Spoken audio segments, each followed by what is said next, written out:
Hello everybody! Ha ha! I'm doing it here and the microphone is there. What a wally I am. Let's move the microphone actually. What we'll do is we will mute. Unmute. There we go. Hopefully you can hear me all. You can hear me all? I mean there's only one of me, but there you go. You'd have thought I'd have set this up properly earlier on, but there you go.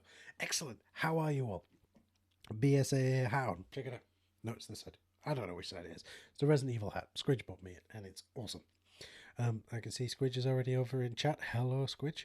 Oh yeah, new chair. It's definitely maybe not from a Scandinavian company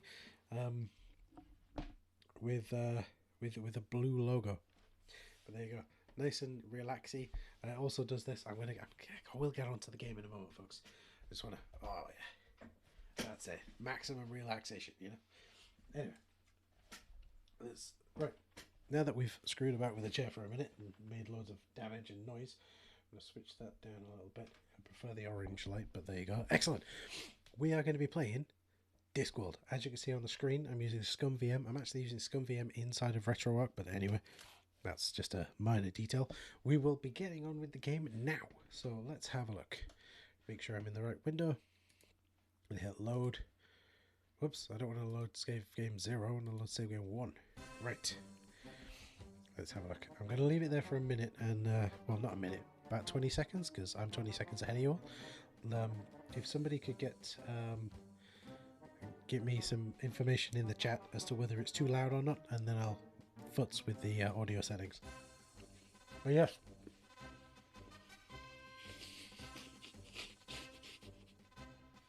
Squidge has asked in the chat just up here, did I get it from Ivor Meatball Limited? Yes, I did. But there you go. How are the sound levels? I'm going to keep talking at this level, and then hopefully it'll just play over the sound, and it'll be okay. Anyway, I'm going to assume that they're okay. Anyway, we're playing as Rincewind, and we have to go stop. We have to do some timey-wimey stuff to stop the dragon from killing us. Do a combo with someone to get sound levels. Okay, I will do. Let's go speak to Captain Carrot, or rather Lance Constable Carrot. Let's do... So, you're,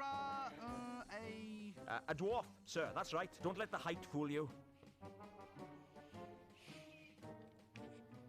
I realised that I was doing that so I could talk over the top of it and see what the audio level was like, and then shove loads of chocolate in my mouth and stopped you from being able to hear me. So I'm going to talk over the top of this, and we'll see what we're doing. How was that, Squidge? Hopefully that was alright. Well, I'll just move along then, shall I? Yes, you should. Let's go, Rincewind. We gotta go to the university. Unseen university. Here we go. Boo-doo-doo-doo-doo. So what we're going to do is we're going to go... Hopefully I've got... Yeah, I have got the matches. So I don't have a guide. I have a set of steps that I've written up on my tablet. Nope. And it's not a definitive, this is how you play the game. It's like, in case I get lost, I can refer back to it. So the first thing we need to do is we need to go, and it will be fine if you don't talk over the dialogue. That's fine. I'm not planning on talking over the dialogue. Just bear with me a second. Got to move the microphone. That's better. Now I can get the keyboard a little bit closer to me. So, what we've got to do is we've got to go into this closet. And then we've got to find a... Do you remember it was a shape brimming with shapeness? Let's see. Smooth, irregular, smells of paraffin. I wonder what it could be. Well, what do we reckon? Whoops. Oh, I've just gone out. What do we reckon? I reckon it's some kind of lamp. See if I can find the luggage. There you are, luggage. We're going to go matches. And we're going to say shape. Oh yeah.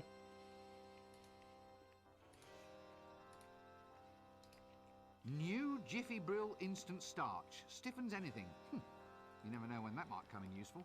Yeah. Oh, cleaning material. I didn't know we had a cleaner. It's very hard to keep staff in this place. Well, hard to keep them human anyway.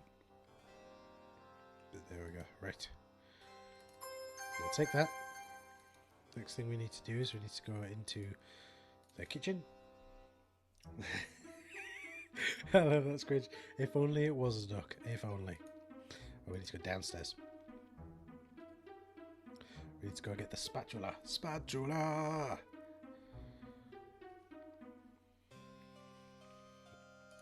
Let's take this. Actually, let's have a look at the spatula. Ooh, spatula. Indeed.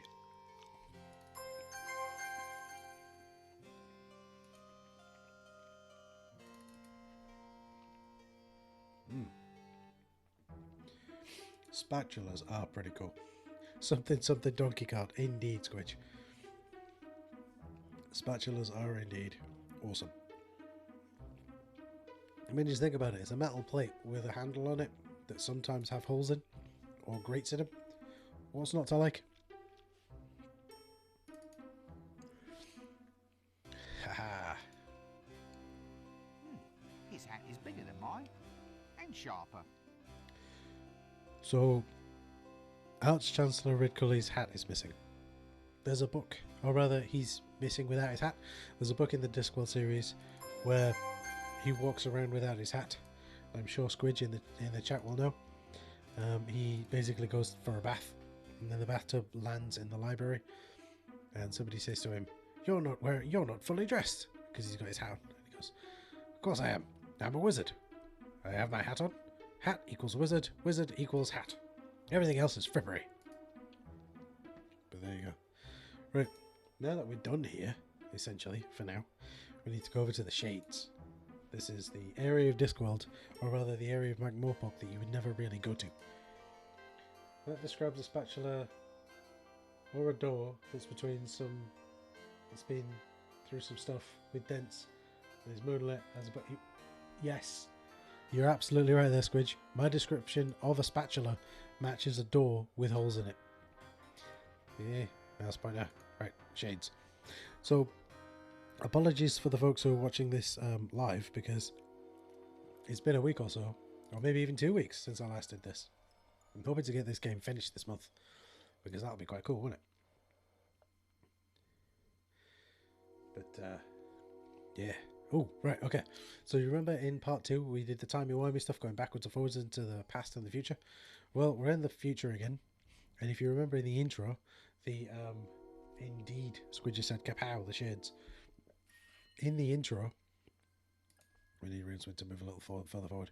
I'm intentionally not looking towards the top of the screen because there's some stuff happening there that's not that great. The mural, right? The drunk guy stood in front of it and got flamed by the dragon. So we need to get his soot. I'm going to shove that in here. There we go. Oh. Don't know whether you can see that. I've got a creature on my microphone. Oh. Just bear with me a second, folks. I'm not a splatterer of creatures. I'm more of a mover out of the way of creatures. There we go. That's my, yeah, so what, indeed. Right, so we're going to go this way.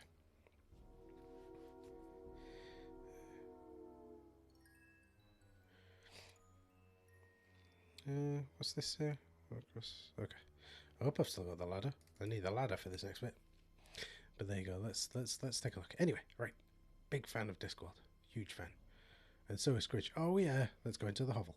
That doesn't work. What do you mean it doesn't work? Just walk over there. That's better. Yeah.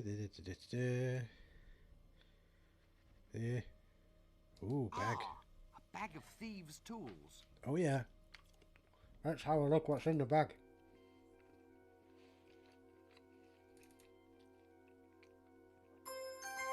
Oh heckin' yes. This knife is keen.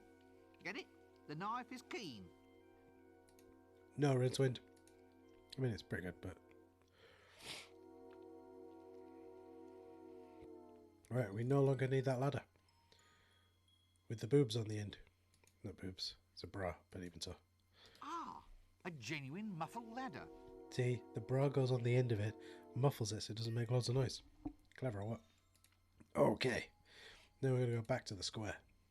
Remember where the street urchin is, and the tax collector is, and that warrior princess lady that may or may not be Cornina / Xena the warrior princess. Invader! Ding ding, round one. Facepalm. Indeed, Squidge. I'm not sure what's going on there, but I'm going to agree. Okay, so we're going to go see Mr. Dibbler again. Dibbler Enterprises Est. Oh no! Oh dear! What happened here? Aha! Crocus Gittus, or the common old garden boring old codger. It's him, what's his face, the hero. Him? A hero? I still say you're wrong. It's hundreds to one that a little wimp like him could take out a dragon. Excuse me. Hundreds to one. Don't like those odds. They need to be higher than that. Squidge knows. Oh, knife is king. Yes. Where's your friend gone now? Slumming. What, is that him in the grave? He's only shamming, wants to see who turns up with flowers. Look, I really think you ought to call a doctor or something. I think he might be quite ill. No, don't play along with it. It'll only encourage him. I'm not sure I agree with these old fogies, but they... As heroes, I mean real bona fide heroes, don't you think there's something useful you should do? Do? Are we invited to a do? No, do. Take action. Fight against oppression, that sort of thing. Long time since I last went to a do. There was custard, I remember, and sausages on pearls. No, I mean, shouldn't we all band together against the dragon? A band? Are they having a band as well? Canopies. That's what they band, call them. music with Stuck rocks in. Pineapple. Very cultured. I wonder if we're invited. The band with Roxanne will be playing. What can you tell me about heroes? Heroes? Can we tell you about heroes or what?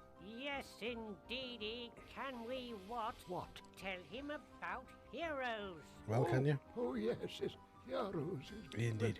The first thing your potential hero must do is look right. Can't have shoddy-looking heroes, can we? No, that was me No, looking to my right. indeedy. Okay. Now, the most important thing for your aspiring hero is a posing pouch. Just the thing for attracting young maidens. Yes, indeedy. Oh, indeedy me. The bigger the better. That's what I always say. Just ignore him. So he's definitely not dead then, because he just spoke. So I really do think we ought to get organised about this dragon. Quite right. Absolutely. But I told him you won't find one around here. The city's built on loam, you see. You've got to go up to the mountains to find them. Fine, what? What are you talking about this time? Rocks. You need a rock. A rock and some bombs. Or stocks. I've got some 10% stocks in a company somewhere. Can't say I want a dragon to eat them, though. Yeah, no sharecropping here. A virgin tied to a rock with bonds. You have to have it. It's tradition. Why is tradition so important? Because human beings are essentially repetitive creatures. Why? Because human beings are essentially repetitive creatures. Why? Because human beings are essentially repetitive creatures. Why? Because human beings are essentially repetitive creatures. Why? Because human beings are essentially repetitive creatures. I'll give in. You've got more practice at this than me. You don't get to my age without being open to old ideas. oh dear. Copy paste, copy paste, copy paste. You're right there, Squidge, and sorry for What? being a Excuse me, little I think loud. there's someone calling me. Is there someone calling you? There is. We gotta go see Mr. Dibbler. They talked then about getting a virgin and attaching them to a rock. Can you get? I know that Squidge is in the chat here, right? But if anybody else is watching, and you're a fan of Discworld, can you guess who that will be? Answers on a postcard whilst I talk to Dibbler. What are you selling this time? Weight loss, sir? I beg your pardon. Feeling like a bucket of lard, sir? Like the proverbial ambulatory what's name? Whale? Look, what are you selling this time? Just get it over with. It's the Leecho Suction weight loss program, sir. guaranteed to turn a hippo into a nymph in just 1 year or your money back. Let me guess. You're proposing using leeches Oh, to suck good out guess, Squidge. someone's fat. Not Beauty Canina. can be yours while you wait, sir. But the Good guess, leech is a hematoparasite. What, sir? It drinks blood. It doesn't gobble up cellulite. A little leech can't make you lose any weight. Depends how much blood it takes, sir. You'd be surprised. It's all guaranteed. Lose weight in 1 year or your money back. Here, have the leaflet. It says here that the management reserves the right to define 1 year according to any local calendar it sees fit. That's right, sir. But the Trumelian calendar year is 311 months long. Really, sir? Well, look, seeing as how you're a friend, I'll do you a discount. I'm cutting my own throat, but Look, I don't need a weight loss system. have you thought about the future, sir? I mean, you could remove weight now and store it for use in the future. Could cut down on grocery bills, sir. No, I don't think that's very practical. Well, our medical practice now offers a variety of other services and cures, sir. I've got wart treatments, rheumatism, here's a potion guaranteed to cure blindness. But I'm not blind. You see, sir, a miracle cure. You're not fooling anyone, you know. Oh, well, sir, perhaps we can do business in the future. Ah. Could you tell me about that leechosuction thing again? Careful one, would you, sir? Cut price, I'm cutting my own throat. Okay, Only then, if couldn't do any harm. Squidge says, I give you the knife. I haven't had enough exercise of late. So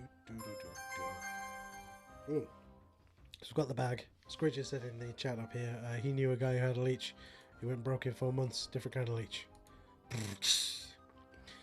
What I'd like to point out is that the shingle has changed. Look at it. Was that perhaps, right? We'll get onto this when we play the second Discworld game, but I think that this is classed as foreshadowing what's going to happen in the next game. Look at the shape it is. I mean, you don't have to see yourself out, Squidge. The art of signposting is apparently long, long dead. There you go. Now what we need to do... They're selling It's an different egg. things. You know, I'm ever so grateful I took that course in object recognition. You're very good at it, Rincewind. Let's grab the egg.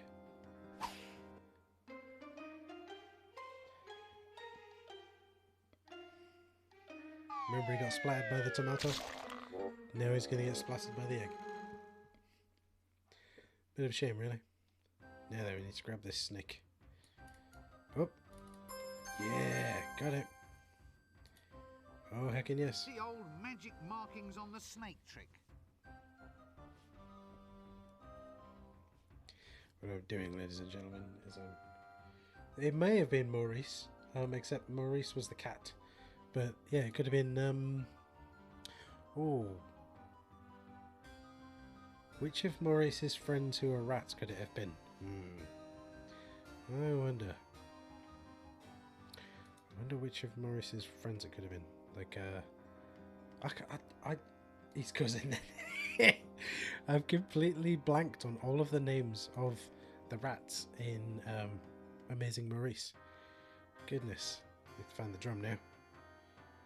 Doody doody doo. Is that it? No, that's the inn. That's the park. Barn, that's the hideout. I'm not the only one. Good, I'm glad I'm not the only one. Need to find the broken drum, and I can't remember where it is. That's the Shades, that's the university. That's the hall to get into the university. I'd have expected it to be not very far from the Shades, you know.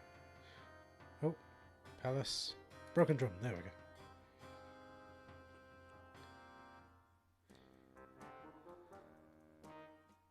See, it was the broken drum in the future and the mended drum in the past, remember? There you go. And again, because we're in the future, those Hublanders are back. And they've already beaten up the guy who was sat at that table. We can't speak to these guys. Why don't we speak to the Hublander and see what happens? Ah, a large psychotic barbarian madman. Just what I needed. Excuse me. Ow! Ow! What was that for? Sorry, I think maybe you say I won't fight. Well, I bloody well didn't. That's the trouble with you people. You always think might makes right. Oh, sorry, we think you say fight again. Is he Yes, called yes, this is Dave? getting He to be might be fairly called typical, Dave, isn't it? Squidge. Thank you. I'm just going to stand over there. Don't choke horribly to death on your beers or anything. Let's make a joke. You'll be this bar's resident psychotic maniacs then. Yeah, it's manic barbarian gut squishers. We here to squish some guts. Maybe we squish your guts if you want. Just a little, just for fun. Oh, you want fight? No. No need to trouble. I think maybe we kill him a little bit. Then drink some beer and finish him later. Later is no good. Want fight now. If we ask him nice, maybe he put the glass upside down on bar and ask for his guts to be squished. You want maybe to have us squish your guts? No. Look, actually, I'm pretty much booked up at the moment. Still, we'll see what we can do for you later, okay? Okay, fair enough. I'll catch you later then. See you later. Okay, we're gonna... Clatchian cactus juice with something wriggling inside. This dude with Barkeep, the best a drink. mustache ever. Clatchian cactus juice. Hang on, sir. I'll just have a look. Yes? Sorry, sir. Just increasing the dramatic tension. Excuse me.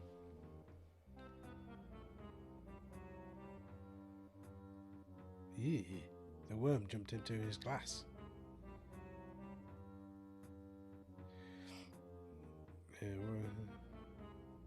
Busy night? No, not particularly. Why? Just wondering, what is there to drink?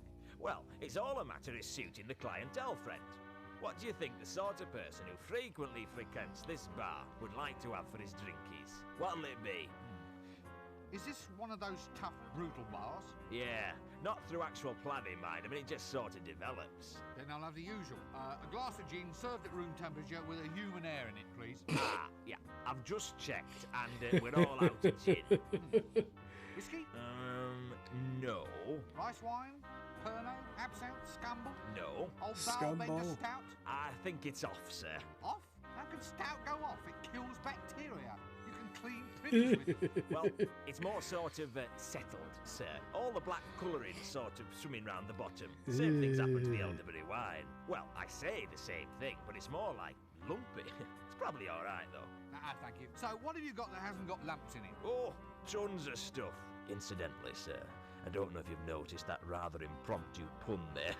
Rather good, I thought. It could have meant tons, T-U-N-S, type of barrel, or tons, T-O-N-S, in its colloquial usage meaning lots. Yeah.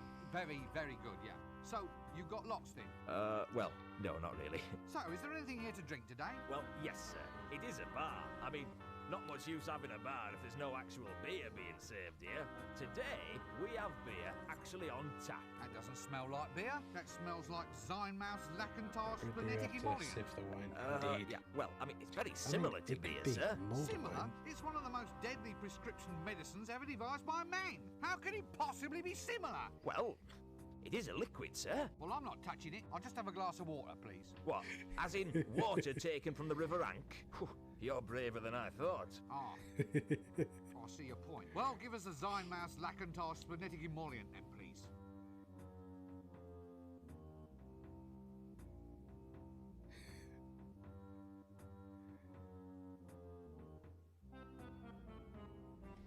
Fair enough.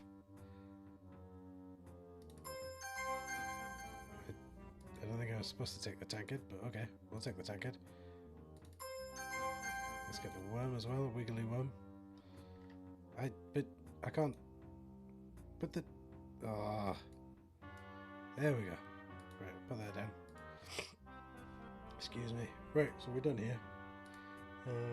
Yeah, if you have to sieve the wine, then maybe it's mulled wine? I don't know about wine with lumps in. Oh yes. Rincewind is indeed being a thief. Let's get out of here before they realise. In fact, let's get out of here and go to the hideout, because that's where thieves go, right?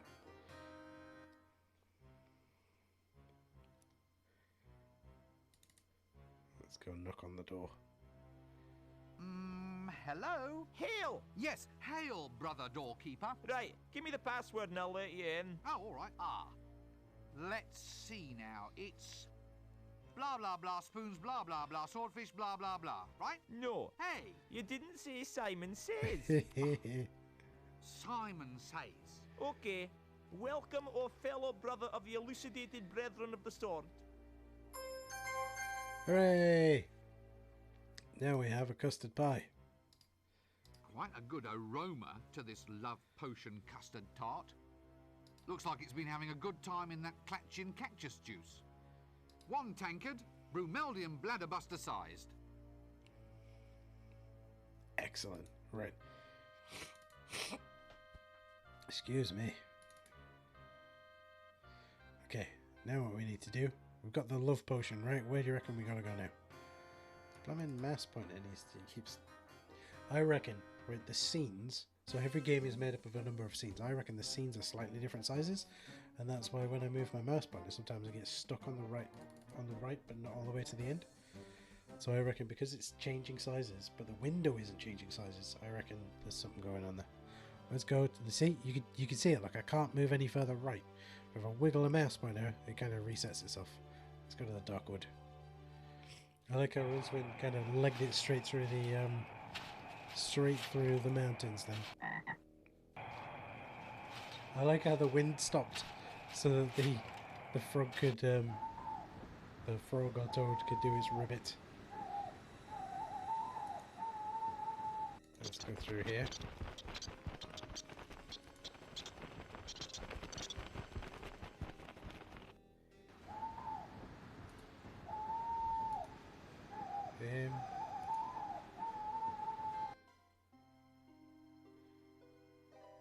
I think I've gone to the right place. No, definitely not gone to the right place. Bloody hoot indeed, Squidge. Bloody hoot. Here we toadstools, here we toadstools. Carnivorous owl.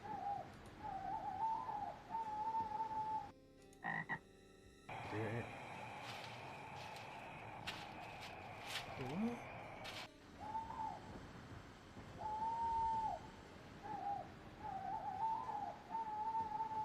I don't think I've gone to the right place here. Bear with me a second, folks.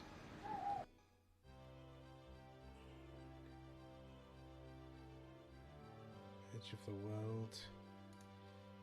There's a different. There we go. Different woods. Excuse me. You have to bear with me, folks. I've got a bit of a cold. I will try to mute the next time I need to take a sharp in-breath. It's the barber! Persistent little blighter, isn't he? There you are! She's forgotten about me. If only she would come. Right up. Right, let's get the bucket.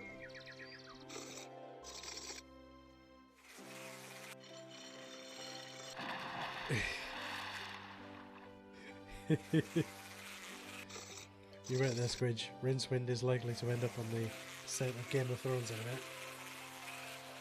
Right, so we've got the bucket. Right, and then we need to find the pot on the bucket.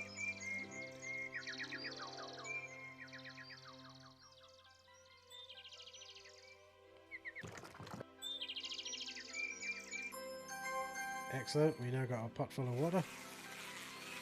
Whoops, we don't want a banana, we want the screwdriver.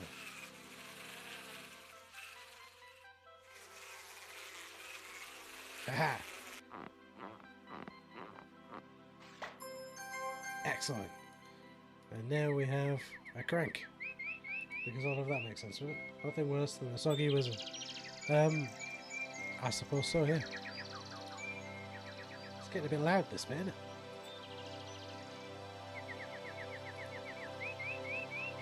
Hey, it's Arlene! Hey, Al, how are you doing? My goodness! Oh goodness, it's good to see you. We're Discworlding.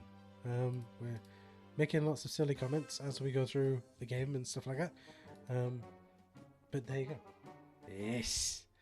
I'm glad that you're here, Al. Let's have a look. I'm going to go to the palace.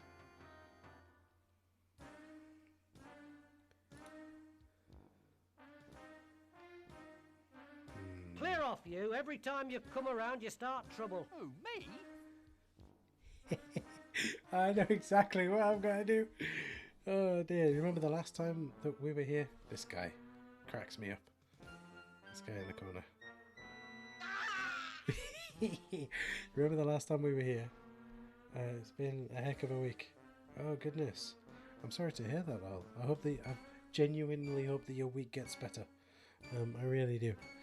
The last time we were here and we talked to clearly Colon and Nobby Nobs. They ended up fighting because Colon's wife is fat and ugly. And when I go like this, is it this one? A paper bag of leeches. There we go. Leeches? Ah, nothing like an invertebrate to get you going in the morning.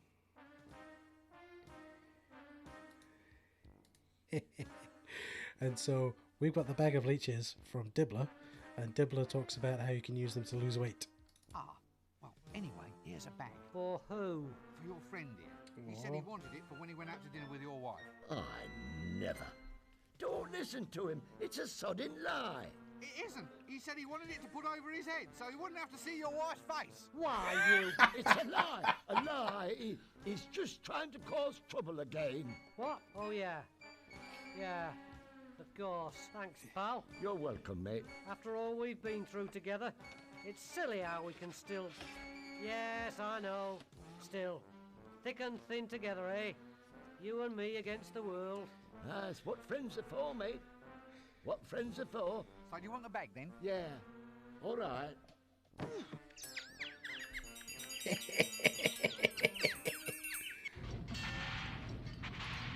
Oh dear. Good lord, I wonder what's happening here.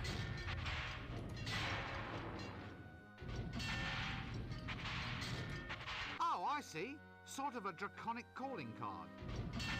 Okay. Fair enough. A star? He's got hopes.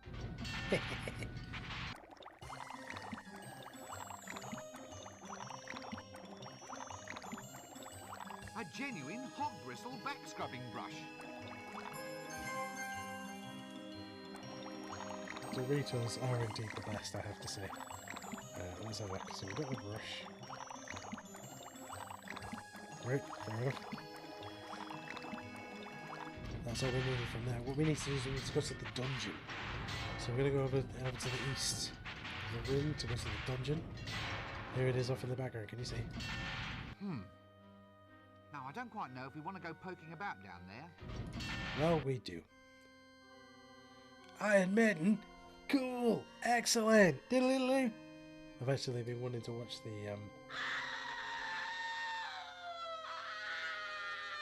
You know, it's rather hard to find a decent back scratcher these days. Oh dear.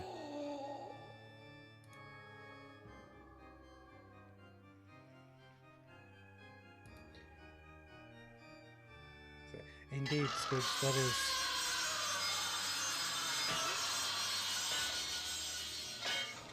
Indeed, Squidge, that is indeed where Leonard of Gwym is. Right, okay. Hopefully we won't have to be here too long because it's a bit loud, isn't it? Where's my string? There it is. Nope. So we've got another worm on a string.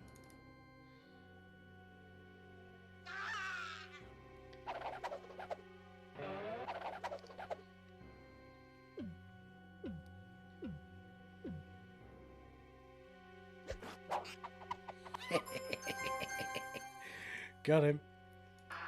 That rat has a zipper running along its back. Okay. It's interesting. Oh good, the fool's being tortured. I'm glad to see that.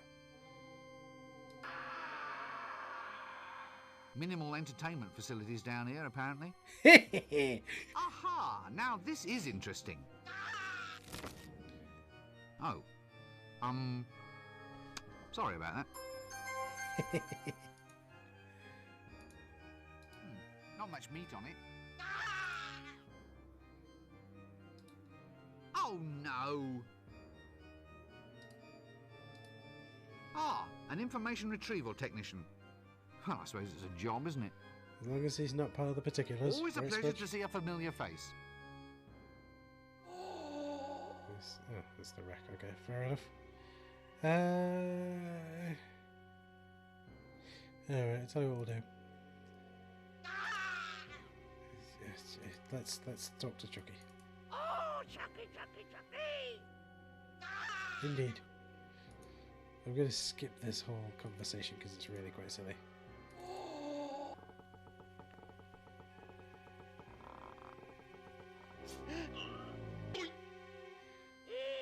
I'm melting.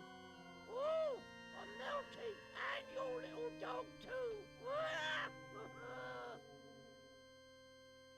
I'm worried about where the sword was shoved. Or perhaps I shouldn't be worried. Ah! A sword that goes ploink. Ah! That sword's out of tune, that is. You want to take it to a dwarf, mate. They know all about tuning up swords. Fair enough. Ah! A sword that goes ploink. Right, this whole area is quite silly. Let's just get out of here. We're gonna go back to the street. That was my attempt at being street. I can't be street. I'm a boring person. It's not possible for me to be street. Excuse me one moment.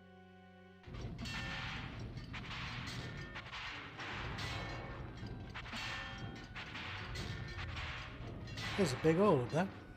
This hole is sort of, well, dragon-shaped now you come to mention it.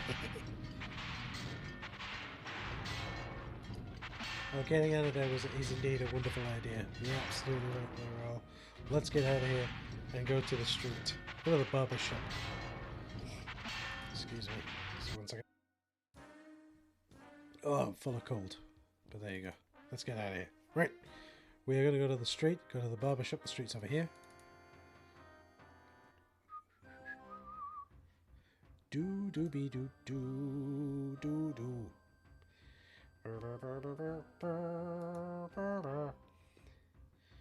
There's no one in the corner again. Good.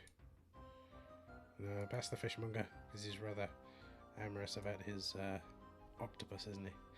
Oh, a little bit further along. There we go, into the barber shop. Excuse me. Funny sort of appointment book. Nice big pages, though. Oh yeah. Still in a book. Funny sort of appointment book. Nice big pages, though. Whoops. Oh dear, I'll grab the snake again. There we go.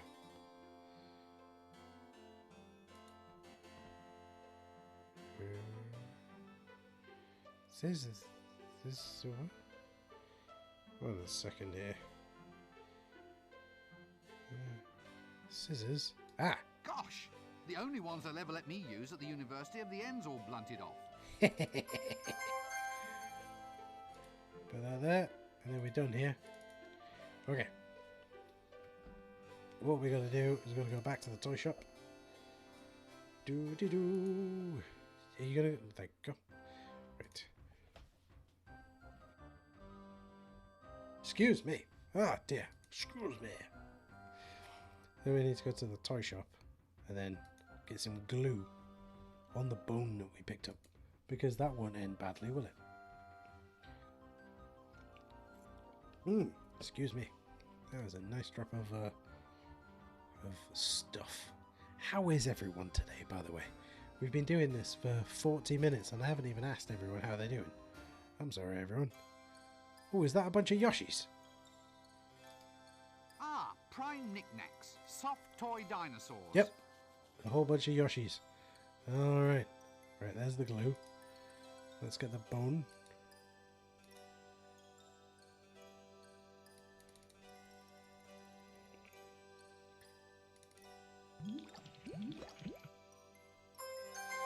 Now we have a sticky bone. Not much meat on it, but plenty of glue to go round. Indeed. Well, indeed, I think you're absolutely right there, Al. One can never have too many Yoshis. That doesn't work. It's a shame I can't take one. Oh well. Right. Right. We're off to go see Captain Carrot again. Or rather, Corporal Carrot, as he is in this game. Remember, he's a dwarf, right? You'll be the mandatory pink idiot youth with sword, then. So, if I need to get this sword looked at... That doesn't work. What? What? Oh. Right, yep, nope, I got it. Sometimes my own writing kind of messes me about. You're all warriors. Well, that's what I must say. So, do you know anything about swords? Ask me. You can get hurt with swords. I know. Not for a real sword, see? You got to go and get a dwarfish sword. They're the only ones who know how to tune them properly. Tune them, eh? Try the mines if you're looking for dwarves. They'll do you a favour. Ahem. Right. Any friend of mine's is a friend of theirs. You're all warriors. So, Ask me. I know. They're the only ones. tune them. Try the mines if you're looking for... Ahem. Right. Any friend of mine's is a friend of theirs. Well, I'll just move along then, shall I? I did it twice, specifically for you there, Squidge. Let's go to the mines. There it is, you see. It's the mines. Oh, lordy. Let's have a look at the runes. It was indeed worth a replay, Abandon you're all right, hops, Als. ye who enter here, by order of Dwarven Women's Temperance League. Abandon all hops. I like it. The punes are strong with this one.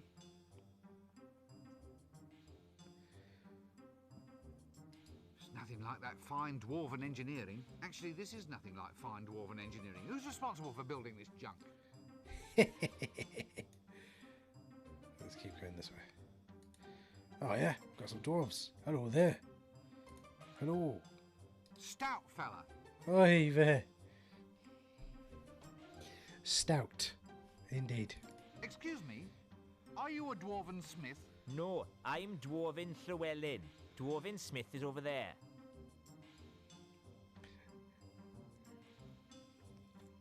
So you're definitely not a Dwarven smith then? No, I'm a miner. What, underage? Yeah, I'm only 137. They won't even let me into pubs yet. What's it like being a Dwarven miner? Well, I just dig the whole day through, apparently. Just that. The hours are long, but the food's not bad. Plus, there's the Wandering Princess allowance. Oh, really? Excuse me? No, Right. I was hoping I could talk to him more about the wandering princess thing, but okay. So you're no, what, under yeah. What's Yeah, it let's like? just skip Well, over Just this. that. The hours are long. Plus, there's the Wandering Princess allowance. Oh, really? Wandering princess. I wonder what that's all about. That was a pretty good joke though, wasn't it? Are you a dwarven smith? Oh, no, that's dwarven smith over there. That's pretty funny. I always wanted one of those. Excuse me, sir. Yes? What is it? Haven't got all day. We dwarven swordsmiths lead a busy life. There's not very much of a Welsh accent, really, is it? Hello. We dwarven swordsmiths live a very busy life, you see. Excuse me, sir. Look here. Yes? What is it? Haven't got all day. We dwarven swordsmiths lead a busy life. Swordsmith? Yes? As in your actual maker and tuner of magical swords? Ah, that's the one. Well, would you tune up this sword for me? Yes? Will right now be soon enough for you? Look, you're sure you're a dwarven swordsmith? What do you mean? Well, aren't you going to tell me that you won't do the task until I find some obscure item from somewhere? Well, it's traditional. Nothing's easy for adventurers. There's always just one more object to collect. Well, if you want it that way, I suppose. Ah, All right, Rincewind, go. Rincewind, Return only Rincewind. when you have brought me. A glass of elderberry wine. Because he's not allowed to go to the pub, you see. Complete your quest and then return. How was that? Oh, marvellous. I can't thank you enough. Any time. Rincewind. So, back to the city, back to the bar. A shrubbery, indeed. Monty Python reference. I love it. Thanks, Al. And Squidge with his repeat of see above statement. Oh dear, that's the Knights who say knee, isn't it? Knee, eki, patang, whoopa. Oh, that's how they know letter in the movie. Ooh. Oh, yeah, the ram tops. Whoop. Lo, behold the majesty of those tall, pointy stone things. I love that it makes the sound effect so that it can focus, and then makes the sound effect so there's an unfocus. I'm going to do that again. Lo, behold the majesty of those tall, pointy stone things. That's brilliant. I'd forgotten about that. Oh my goodness. Let's go back. I wonder how we get... We've got to go that way, surely. Nope. How do I... Maybe I got to go to the ramp tops? Nope. How do I get out? I want to go home. Ah! Right. Back to Ankh-Morpork. We can't say that because of the game box. Oh, right. It's alright. Yep. Give me a second then. Right. Let's do that bit again, but let's make fun of it. Right. Box art. Let's get rid of the box art. Let's do that bit again so that you can get the full majesty of what happened.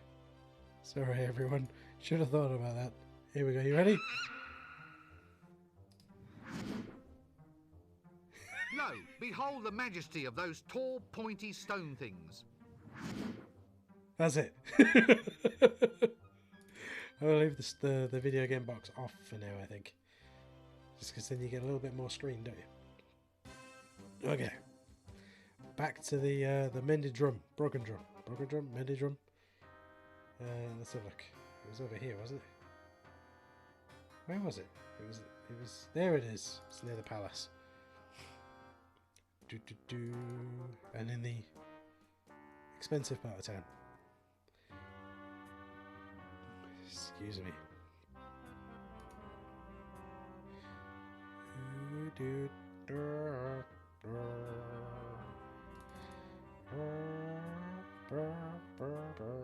A tankard of wine. I can't, sir. The cellar's full of thingies. What are they called? You know, furry blighters with the tails. What, foxes? That's it, foxes. Hundreds of them, all squeaking and eating cheese. Oh, we've got a plague of Hang on. foxes in our What? cellar. A plague of foxes. Foxes squeaking and eating cheese. So we've got to go deal with that. Let's be able to do that. We've got to go to the broken drum. Not to the broken drum. To the inn first. Get some stuff. So let's go get some stuff. Let's see what happens. Right, we're going to go to the inn. Remember the guy was staying here? We used the timey-wimey stuff to get his access codes and stuff. Right. A generic barman. They must be breeding the blighters in a vat. Hehe. Very suspicious looking dog, that. Greetings, noble nautical person. Yeah, what do you want? Give us a kiss then. What? I didn't mean to. Mr. Wizard wants a spanking. Help! Got lucky here, got lucky here. Are you looking for trouble? No, it's not me. I'm not the one who's... Why don't you give the dog a bone, you great tattooed matalope? Guess who that is? Squidge? Do you know who that is? Did anyone get the number of that donkey cart?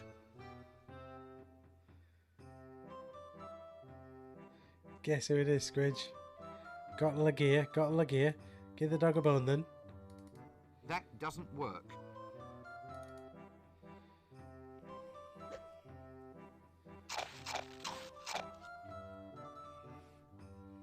Got Lagear, got Lagear. Thank heavens it's a tattoo. I thought it looked a bit flashy just for a birthmark. Now you see, because the dog, who is it, Squidge, is now chewing on the bone full of glue, it won't be able to No, talk. I can't shift it. Whoops. Look, sorry about all that stuff I said before. What? Well, you know, Indeed, sorry Squidge, about it is being a gas-powered. matalo and all that. You see, it wasn't really me, it was this talking dog over here. If you were really sorry about all those things you said before, you'd buy me a drink. Ah, look, would you have another round? Oh, thanks, chum. I'll have a glass of milk, please. Milk? Oi, milk from the venomous she-bats of Ree, served in a dirty glass. Ah, I thought so. It's good for my stress. You see, I miss my Polly.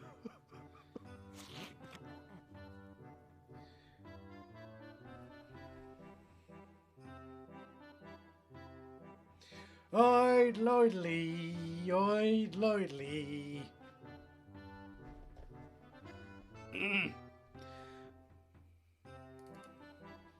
glass of milk, please? Certainly, sir. That wasn't even Eric Idle. They must have had to re-record some of his audio.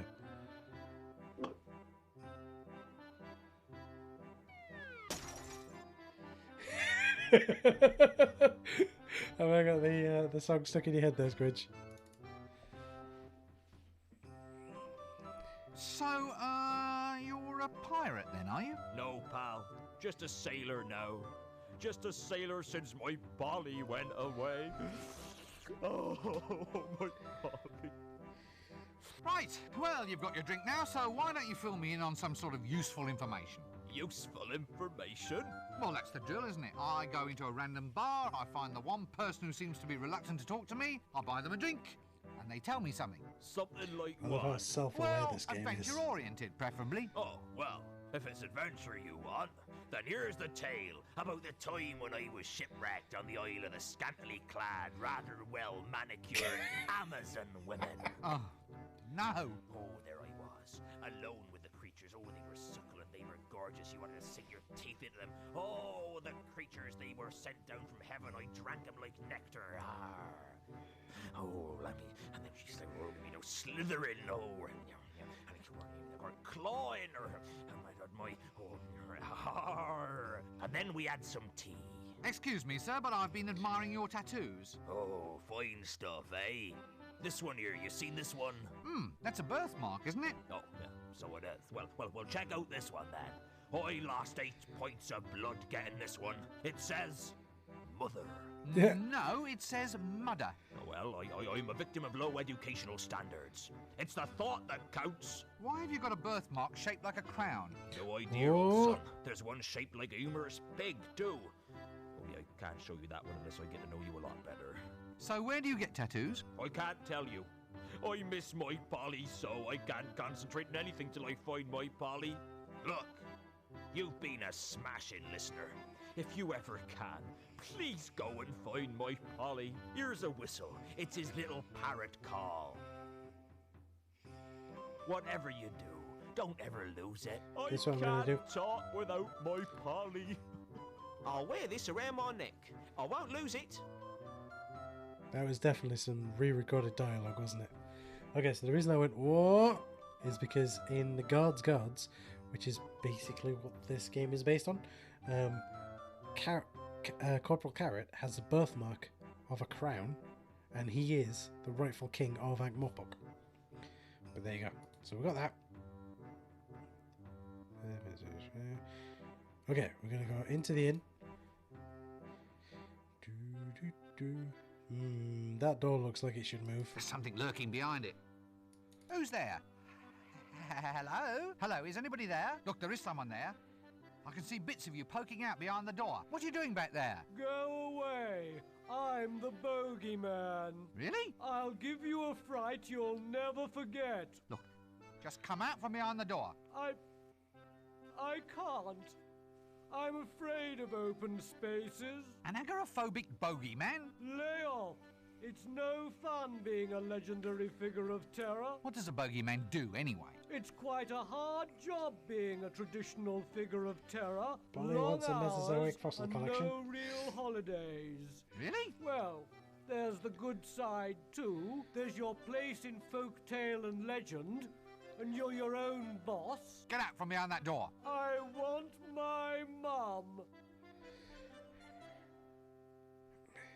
So, what does a bogeyman do, actually? We have a highly valued traditional community role. What, frightening children into eating their greens? Serving as formless objects of folk terror, that sort of thing? Yes. Yes, that's it. Then there's your special commissions. One time, these wizards tried locking a cat inside a box and opening it up every now and then to see whether the cat had died. My father frightened one of the old geezers to death when he jumped out of the box instead. I think I've heard of that. It added an extra complication to the principle of uncertainty. Made random chance seem a bit more random than anyone supposed. It was all Death's doing, of course. A subcontract job. What we're going to do is we're going to Well. let him free. Goodbye. Because you see, the bogeymen like to live behind doors, don't they? So let's take the door off the wall.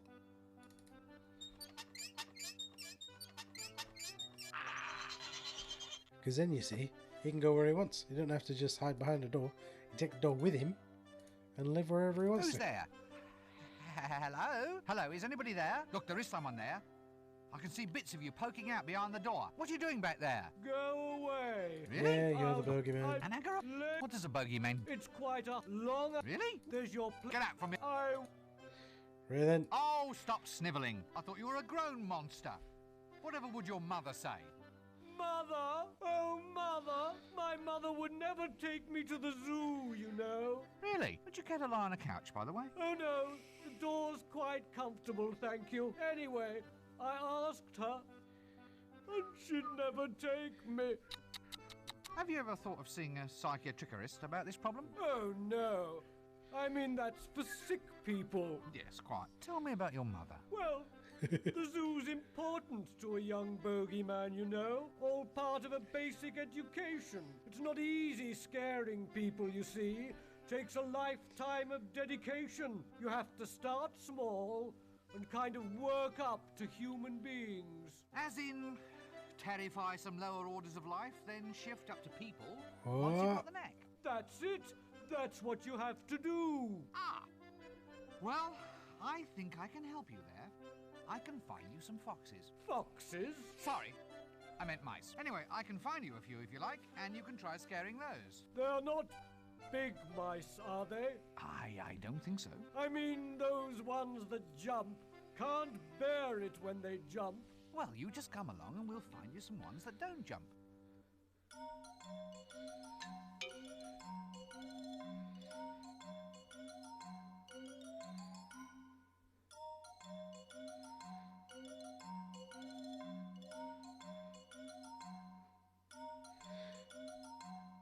Squidge, is it the broken drum that the watch go to as well?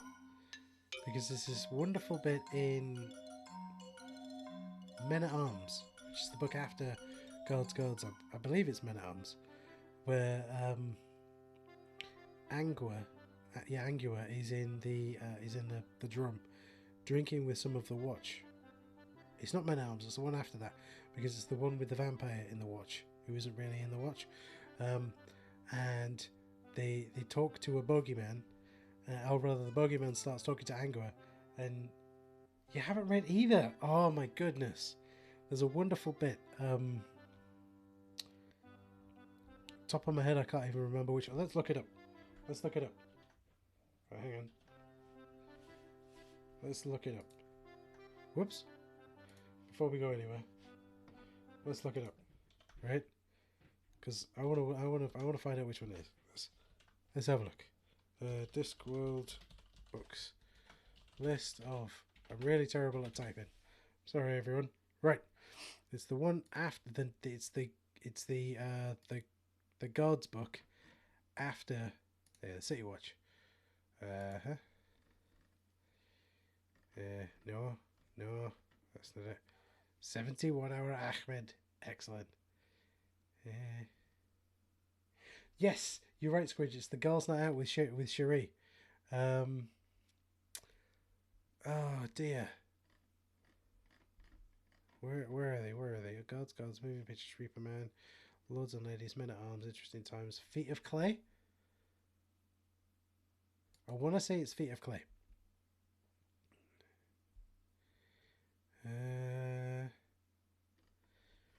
Yeah, I want to say, yeah, Cheery Little Bottom. Yeah. So it'll be Feet of Clay.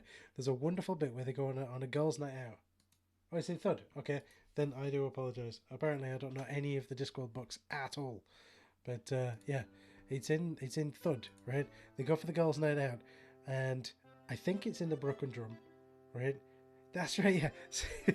So Sally drinks her drink and throws up an umbrella, but they get accosted by a bogeyman, and in order to shut the bogeyman up, Angua puts a handkerchief over its eyes and makes it fall to sleep.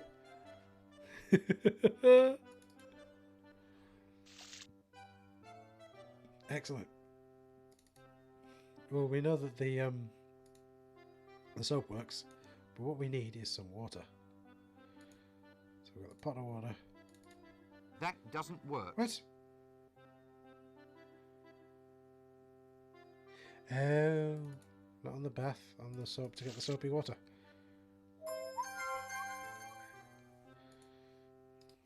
lot of frothy water. Wash Must your have a hands. million Yes, household thanks, Squidge. uses. Shame Wash I your can't hands, think of any everyone. right now. What do we Okay, back to the alchemist. There's just so many. I love how self-aware the game is. That earlier on, Rincewind made the joke about, well, I gotta go somewhere and gotta get a bunch of objects, right? Because now the luggage is almost full. Where have I got to go? I have to go to the alley. Where was this? Down here. There it is. Is I got to go to the alchemist. Do. Now then.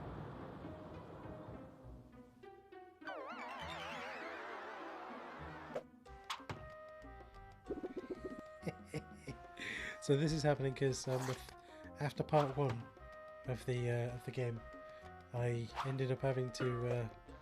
I'll have to go up there and take that. Oh, it looks like perhaps they've put it back. No! Ugh. Yeah, after I did part 1 of the game, I had to run through it again real quick. I didn't save it. Yeah, I didn't save it after I'd done part 1 of the stream. And I think I must have forgotten to do the ladder bit.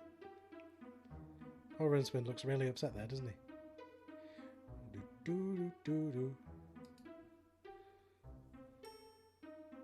Assassin training track. Well, I suppose they have to be taught somewhere. Indeed they do. Taking a bit from Pyramids, where Tepic goes on essentially... That doesn't work. Yep. Tepic goes essentially on a driving test, which is wonderful. How do I remember that, but I don't remember which of the watch books the Girls' Night Out happens in? I should remember that too, because Thud has an amazing sequence in it where, spoilers, but Sam Vimes thinks that the dwarves have taken his son, and oh my goodness, that is an amazing scene. Those down windows, yes. But yeah, the scene where Sam Vimes thinks that the dwarves have stolen his son and kidnapped his son. Oh my goodness. What's that noise? Oh, sorry. That noise! What's that noise? I can't hear you. Wait a minute while I turn off the noise. Just tell me what you're doing. I'm banging grains. Oh. It's for clickies. We need a novelty food for people to eat while watching the shows. Banged grain? Great name. Yes, I thought it up myself. Yeah, I can tell. Does it always make that awful noise? It's a civil disturbance, that is. Don't you need a license for doing that? Well, I asked if you needed a permit to bang grain, and they've given me one of these instead. This is a permit for soliciting street girls. But is that better than exploded corn kernels with butter? You don't get out much, do you?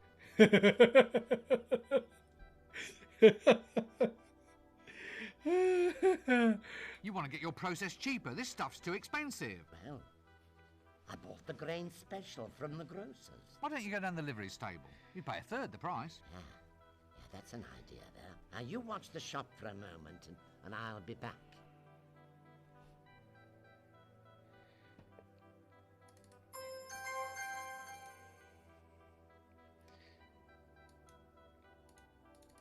There we go.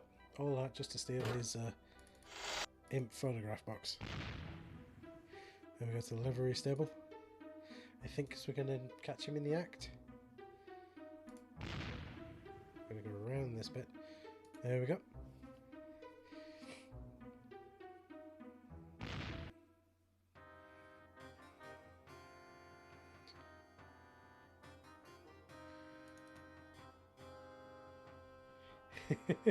Yeah, the wrong one. This is the barn. We want the livery stable. The design of the luggage in this game is absolutely amazing. It is spot on. How do we get to the livery stable? I think the livery stable is far right in the university. The luggage indeed is awesome. Which one is it? Is it Interesting Times? Where it's not Interesting Times. Well, it's Interesting Times / Faust Eric, where the luggage literally follows Rincewind into hell because it's not that, because Rincewind is his owner, so he follows him all the way to hell. I do remember the end of Interesting. I'm sure it's Interesting Times.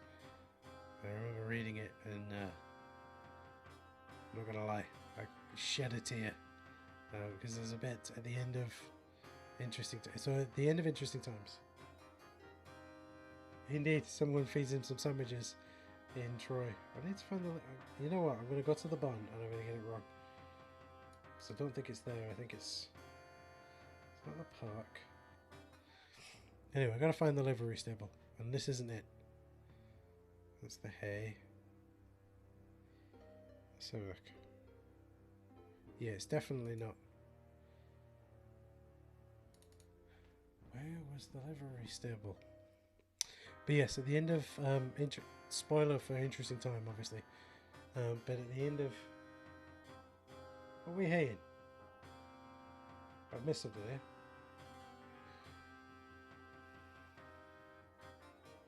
Oh, hey, exactly, yes. Hey, Squidge, can you find out for me where the livery stable is? Whilst I have a look on here. Because I honestly can't remember where it is.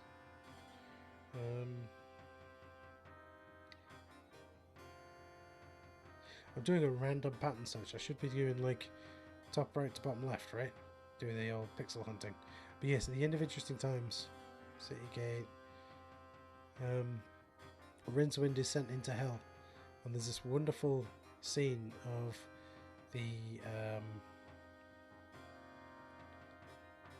the librarian putting Rincewind's hat on a shelf in the library and sitting back and waiting because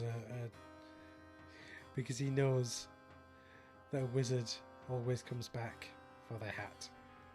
And it was so touching of a scene, so touching. I don't know where the livery stable is. Let's have a look outside the city. I don't think it's outside the city. I think it's in the city.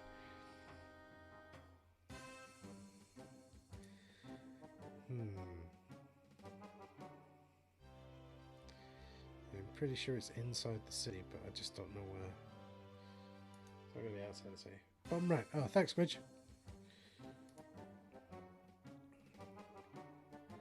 Let's take a look. Oh, there it is. You're absolutely right there, Squidge. Did you ever get... I haven't got the elderberry wine yet. Need to get that bit next. Need to do this bit first. Okay, so there was a bag of hay there. It's now gone.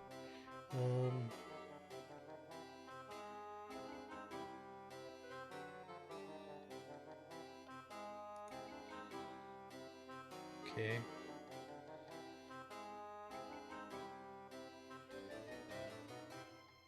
There it is. Right, okay. So what I'm going to do, I'm going to take the brush and the soapy water.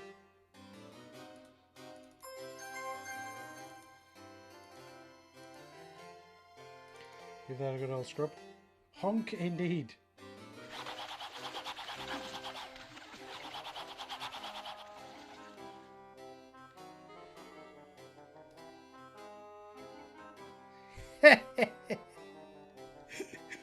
Sore ass. Winnie, if you love dragons. Lady Ramkin's Sunnyvale Dragon Sanctuary.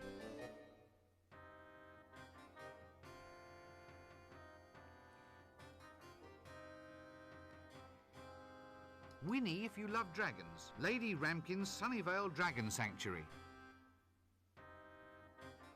It's not doing a good job of highlighting it, but it's just added something to Quite the a back. trim little cart, that. I don't know how to exit.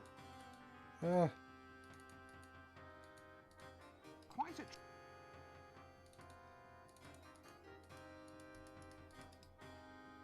Ah, there. Right. Okay. So. Alt and F4. Say, this poor beast looks under the weather. Nice try, Squidge. Nice try. Not gonna work. And then he clicks outside the window and pauses the blooming game.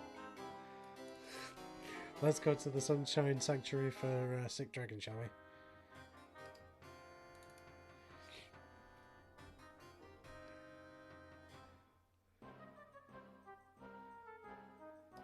intertwined dragons. You know, I'm beginning to pick up a bit of a theme about this place.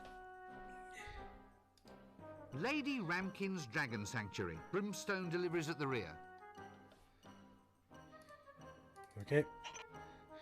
Well, Squidge, what's the bet in that they don't voice Lady Ramkin correctly? Well, I suppose when you're this rich, garden gnomes are just too passé. Excuse me. Bit of a butt there. Sorry, everyone. Oh, this way. Right. I'm gonna hate it, aren't I? Well, you'll find out. Also, that doesn't look... In my mind, Lady Ramkin's house has at least 3 floors and goes on for miles because she has all the money. That's the whole point. But before we do that, I'm going to take a quick bio break and we'll come back and find out exactly what's going on with Lady Ramkin. That's what we'll do. Whoops. That's what we'll do. So you'll have to bear with me, folks. Welcome to the Waffling Tailors podcast. Today, your podcast is brought to you by the letters Q, E, F, Yoshi, Chica from Five Nights at Freddy, and this sound. That's very lyrical. Oh,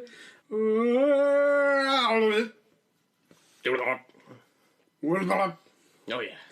Welcome to the promo for the Waffling Tailors podcast. I am your promo host, Caprogman, and with me as always is Squidgy. Say hello, Squidgy. Hello, Squidgy. How are you, Squidgy? Hello, Squidgy. This is a short promo to tell you all about the Waffling Tailors podcast. As you may or may not know, we are the Waffling Tailors, and each episode of our podcast covers topics from the utterly serious to the downright ridiculous. So strap yourself in and prepare to waffle on. See you later, Squidgy. Hello, Squidgy. Maybe we should tell the people who are listening what they're actually listening to. Why? Because then they'll know what they're listening to. But why? I've been farming Uranus in the arsenal. I'm not going to explain. Anyone that's played Borderlands 2 new DLC will understand what I'm on about.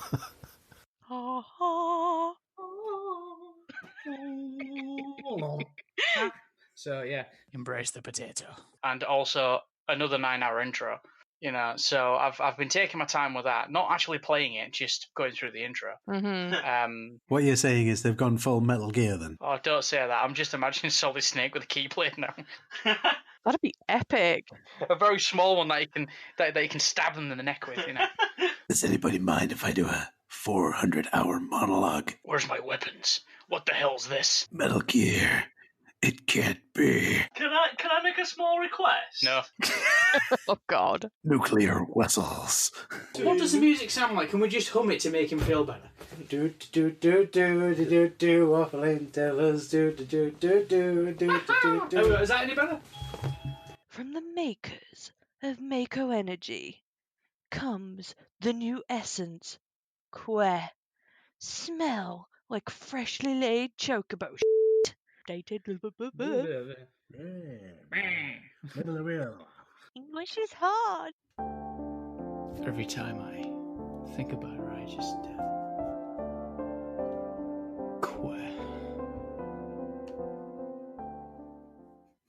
That's an awful name for a metal band. Hate crime. Hate Crimes, yeah. Here with their latest tune, Monkey Assault, it's Hate Crimes.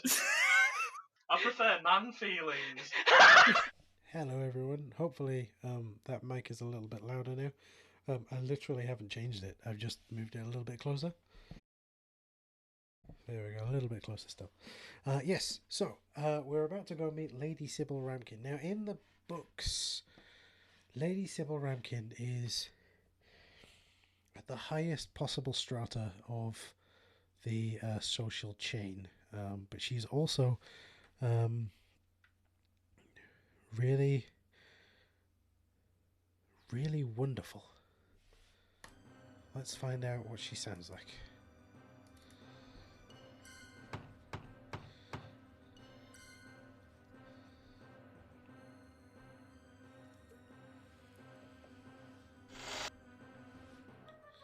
I wonder why she has such awful stockings. I'm just feeding my little darlings now. Do come around the back. Actually, that's not that bad. You had a bit more volume. Yes? No? What is it? Move it a little bit closer. I don't think that's so bad for Lady Sybil Ramkin. That doesn't work. Aha! The tradesman's entrance. That doesn't... Apparently I can't open the door, but there you go. Okay, let's go around the back of the house because she's feeding her little darlings. A nice blue ribbon and rosette. Those are not bad versions of swamp dragons, actually. Oh, hello again. You're at the hairdresser's. Yes, Squidge, we'd already met Lady Sybil Ramkin. She was having her hair done.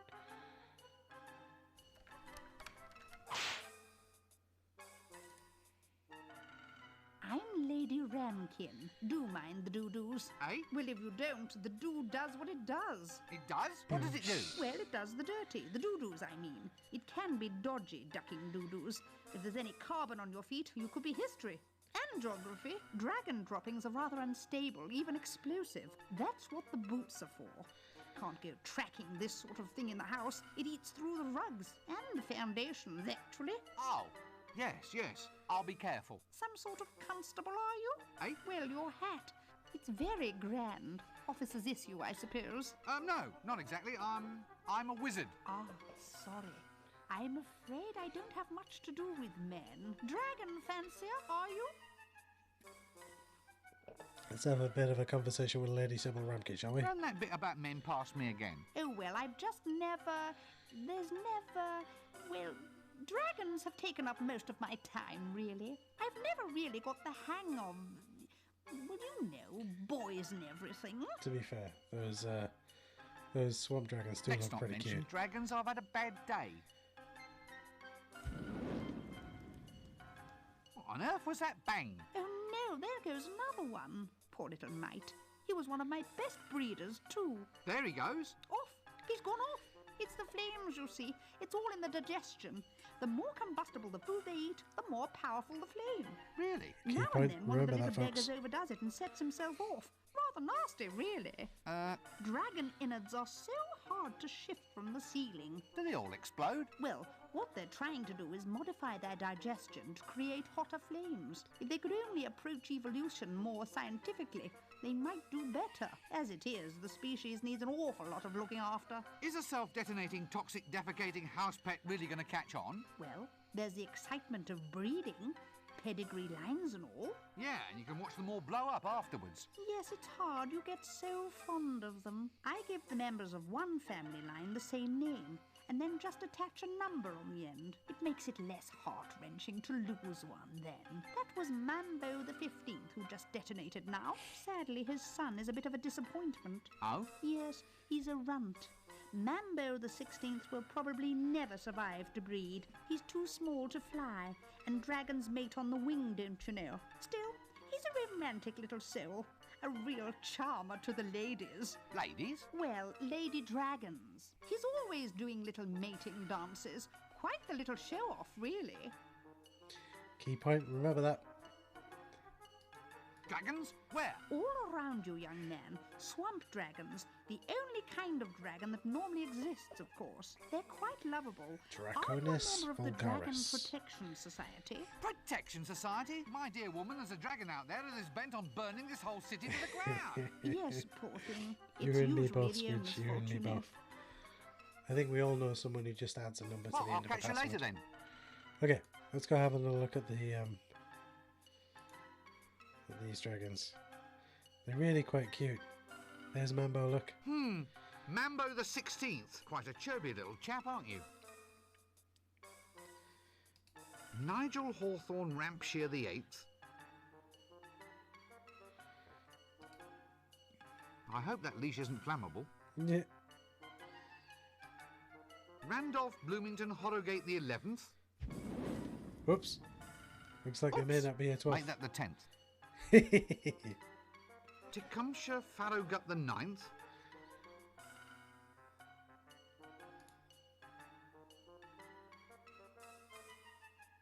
To be fair, you're right there, Switch. She does have... Lady Sybil looks like a death stare can make Rincewind go up in flames. To be fair, Lady Sybil's death stare can make anyone go up in flames. What we're going to do is we're going to go knock on the door again.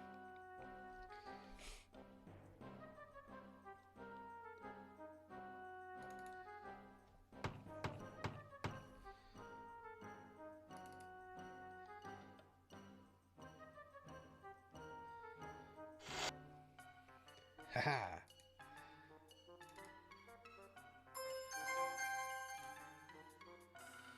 Oh, there. We got so much stuff. We're filling up the luggage. It's a good thing it's got infinite space, eh? That doesn't work. Oh, okay, we need the leash.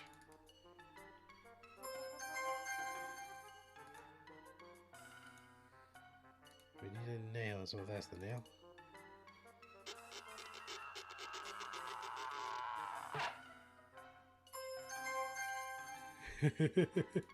Yeah, we got to make sure that Sam Vimes, wherever he is, he's not turned up yet, doesn't see me stealing all of Lady Sybil's stuff or knocking on the door and running away.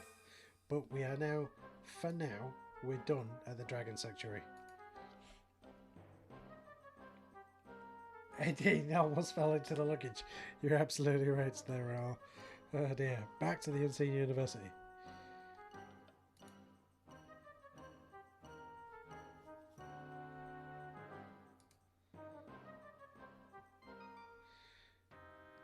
We're about to do something that is not necessarily in any way sexual, but it's going to look that way. Blooming mouse pointer. See what I mean about the scenes changing size, and so you can sometimes not get to some areas on the screen. Like I say, it doesn't look sexual, but it isn't sexual, but it almost looks it. Back to the dining hall, which I believe is down here. No, that's the library.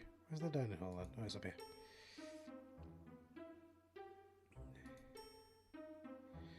So we need to get... Earlier in the game, we swapped Windlepoons' magic wand for a broom handle, right? And now we want the broom handle. But he's not going to let us get it. That doesn't work. Right? Yeah, can't get it.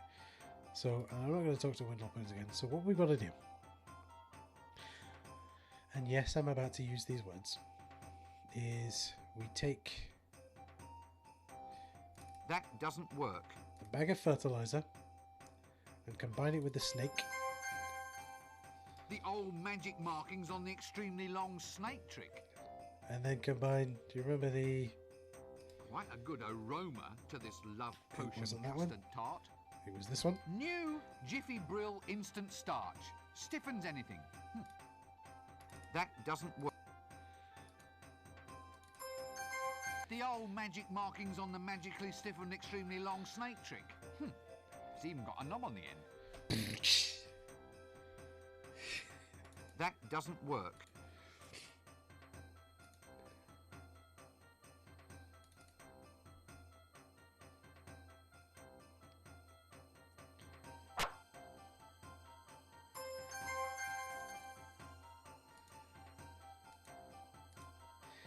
And we're done. But we had to grow the snake and then stiffen the snake. And now we're off. Speaking of growing a snake and stiffening it, we're off to see Nanny Ogg.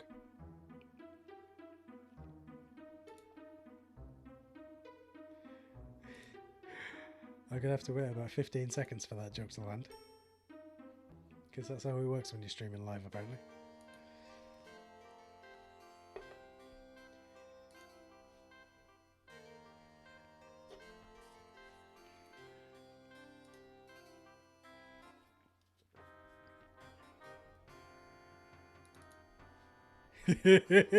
Steady on indeed, Squidge. There's a brilliant bit in one of the Tiffany Aching books where Nanny Ogg says to Tiffany Aching, there's nothing wrong with getting married. In fact, I've had several husbands, some of which were mine.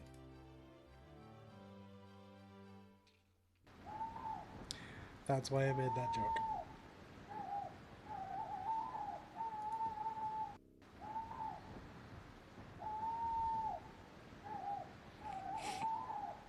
Excuse me, let me do that again.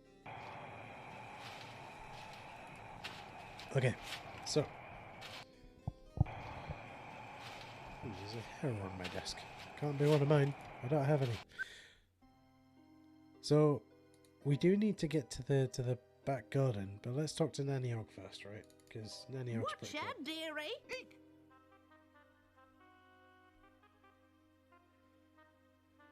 Is it much of a living being a witch? Actually, business hasn't been going all that well. I've lost my custard making book, and I used to sell the most irresistible custard. Really? Well, it was a bit of a cheat. I used to put love potion in the custard. You couldn't help but fall in love with it. So the book's gone. Why don't you try looking in the library? You're such a thoughtful little man. Now come over here and sit on your old nanny's trick knee. Eek! Let's not do something we'll regret, shall we? How about a kiss for old nanny? Eek! Madam, try not to remember who you are. Oh, that's it. I'm currently reading through Night Watch. As soon as I'm done, I'm starting again with the Witch series. Somehow, I didn't think your hobby would be knitting. Ooh, I'm a devil for it. It's pretty hard to do, though. My cat Grebo keeps playing with the wool, the little scamp. Be careful if you go near him. He's not very happy about men in dresses. It's not a dress. It's a robe of occult power. It's got sequins. I happen to like sequins. They happen to give a very nice occult sparkle, all right? Madam, control yourself. I'm an accredited wizard. Well, you know what they say about men with big hats? I don't want... Really? What is it they say? They've got big heads. Oh. That comes straight from the Right, Squidge school. Don't That. be a stranger. Cheers. Squidge once said to me, "You know what they say about men with big feet, don't you? Yeah, big socks." Let's use the wool.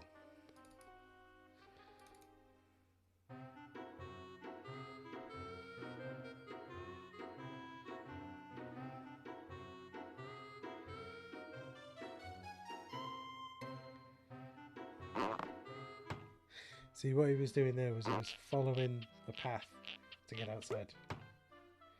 What was the name of Granny Weatherwax's cat? Granny Weatherwax only has a cat towards the end. And it's a kitten. And... yeah! MVG! Yes! How are you, my friend? How are you? How are you? How are you? I hope you're well. Yes, that sheep looks happy. What a pretty little sheep. And she sure looks like championship material in that blue ribbon. Indeed. MVG, yes. You're doing well, that's good. To answer your question, Squidge, I can't remember the name of Granny Weatherwax's cat. I know that obviously Nanny Og's cat's called Grebo, but and Granny Weatherwax only has a kitten, and it's towards the end, I think. You took a week off work. My goodness. Yes. That is how it's done. You need to have some rest time, right? If you're not resting and you're not chilling, then you need to have some time to do that, I think. Oh, you're right, Squidge. Yeah, it is called Hey You. You're right.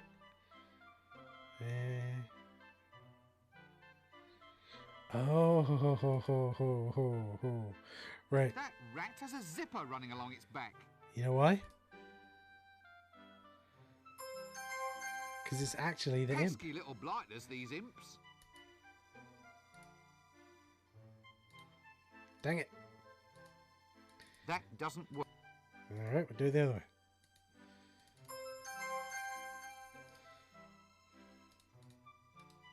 Here, this camera even has a little veranda and an easel for the imp. The little blighter looks a little drunk. Hope he can still paint okay. That doesn't work.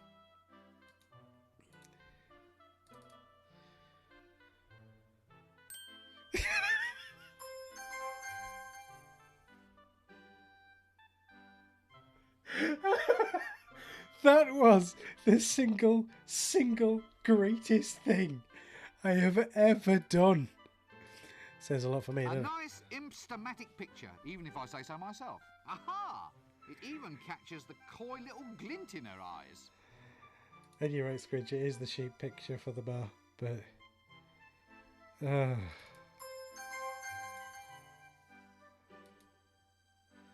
big cheesy grin. Oh dear. Oh dear. That doesn't... What do we have here? Nanny Og's patent lie remover. Removes unsightly untruths, leaving behind just the odd white lie.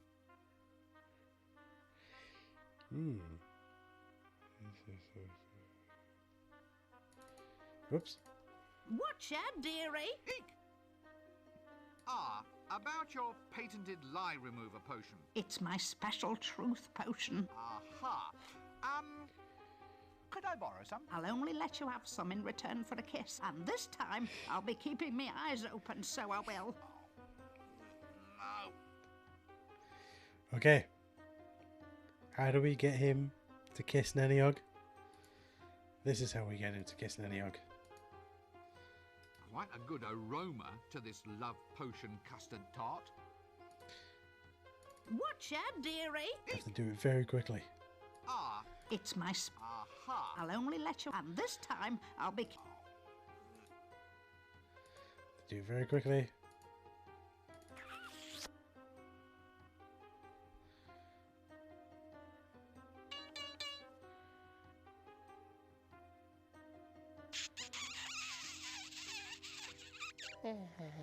My. Ah, about the truth potion? Here, take it. Oh, my. So, in the books, Nannyog, I don't think Nannyog is that Randy? I'm not sure whether that's the right word. I don't think she's that. What did you just watch? You just watch, Scridge. A dropout wizard, perpetual grad student, who needed the truth potion, the untruth remover, that much that he's willing to eat a thing and kiss a very old lady. That's what he watched. There's nothing wrong with that. Nothing wrong with that whatsoever. Now we need to go to the edge of the world. Where's the edge of the world? Nothing wrong with it whatsoever. Granny something something. Granny something something. You mean Nannyog, right? Nannyog. Oh, look at this. Oh dear. There's Rincewind. Ah, now don't tell me it's purple and has 100 eyes. Am I close? Rincewind there enjoying some time paddling in the sea.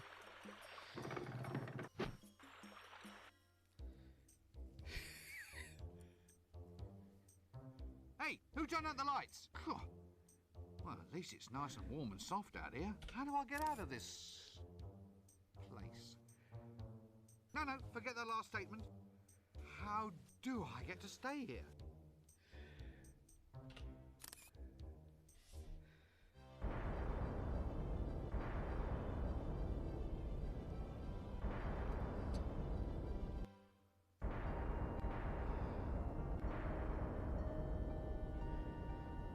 Hey, that's cheating. What? That's cheating. You can't do that. Put that rotten thing away. It's not cheating. It's just enriching the storyline. Yes, it's in the It is just a little It bit. isn't. Yeah, I'm sure it is. You can be quiet too, Then- Mr. Handbag Face. And if you try to swap dice on me one more time, I Name shall do those to your gods. black monks what the Prophet Dundas did to the tribe of the Extralites, with both thumbs. Excuse me, but what is that? What? There. The little pointy-headed thing. You've got a little piece hidden down your cleavage. Oh, goodness me, I wonder how that got there. Put it back.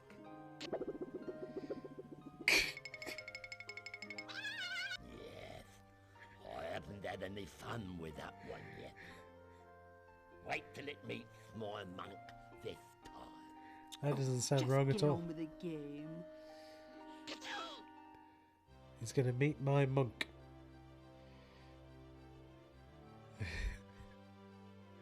Let's go back to the edge of the world. Oh dear. I think I went to the wrong bit of the edge of the world, but there you go. So, quest alpha cuddle. Let's see. The best boob physics till weird. The weird. The dead or alive volleyball. You know a lot about that, don't you, Squidge? In fact, I'll tell you how he knows a lot about it. I'll tell you and I'll show you. Check this out. Let me just switch windows, right? I'm going to do this. I am going to go to the Cupboard of Shame. And those are the rules for the Cupboard of Shame. Where is it? Where is it? Did we not put it into the cupboard of shame, Squidge? I'm sure that we did, you know. Let me scroll down just a wee bit. All of these games went into the cupboard of shame. Yeah, the game that's in your cupboard of shame, Squidge. The game that is in your cupboard of shame. Oh, yeah. The luggage does look like the treasure at the end of the rainbow.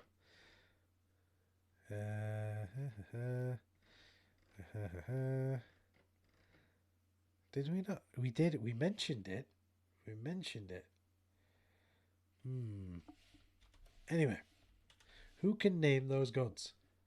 Right, left to right, we had little green fella. I wasn't sure who he was.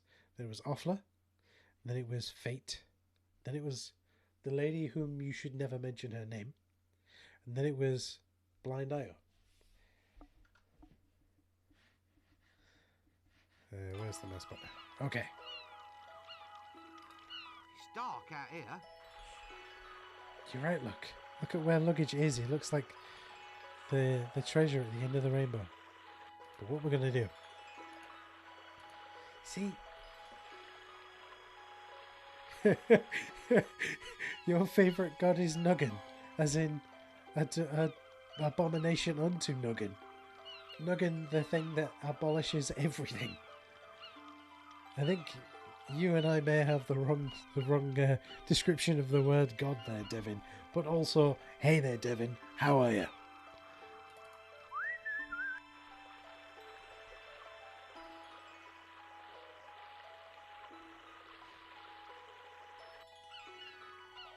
Look at that, we've got Polly. I'll get back to you in a moment there, MVG. Just bear with me. Stop that bird!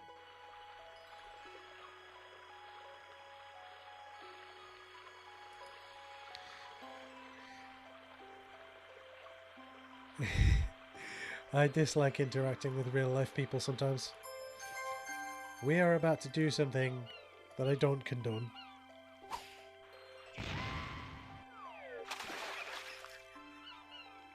I'll just get the parrot and then I'll answer your question, MVG. What's name? What's name? What's cracker? What's name? What's name? Oh, bugger. What's name? It sounds like the parrot from Eric. Avant. Yes. We've got Polly. Let's put the parrot back. Go somewhere a little quieter and then we'll talk about... Who wants another cracker? Let's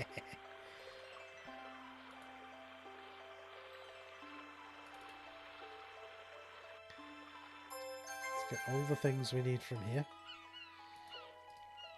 I can hear some oil sloshing around inside. This hat is certainly more impressive than mine. Hey, there's something inside. Oh. Wow, these handkerchiefs and white rabbits seem to go on forever. Of course, the Arch-Chancellor is just a magician. Oh my goodness. That's genius. Okay. Oh dear. I think I'm missing something.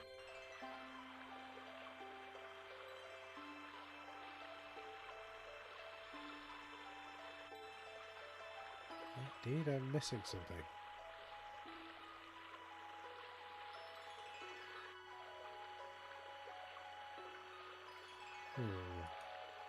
That doesn't work.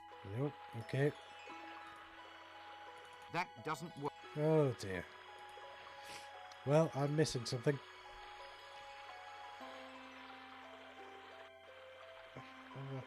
Oh, right, nope, I'm not missing something. It's my own set of badly written Nugget is a nutter. You prefer the Duchess of Faragrovia. Indeed.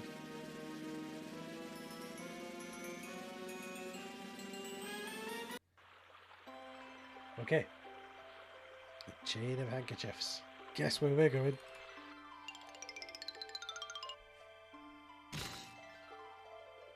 Indeed, it is Monkey Island Squidge. Hello. Nice day for it. Yes, nice day For what? For whatever you're planning to do. So you mean I'm destined to fail after all? You're here to collect my soul, thus ending the quest and demonstrating the futility of all human endeavour. No, I'm just having a break. Oh, sorry. I shall see you later on, but I won't tell you what's going to happen, because I don't want to spoil your day. Look, you're a busy man. There's no need to disrupt your schedules on my account. Oh, I enjoy it.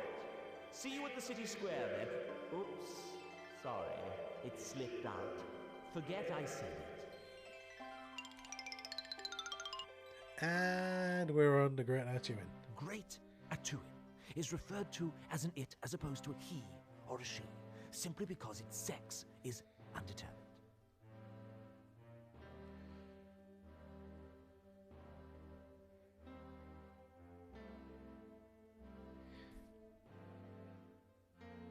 That is a really good question, Squidge. Before I answer it, I want everyone else's opinion. So if folks who are in the chat, I need to have your opinion of what Squidge is asking there. He says, if you put your heart and soul into something like painting, will death take the painting from you instead of your soul? What's this? My whistle?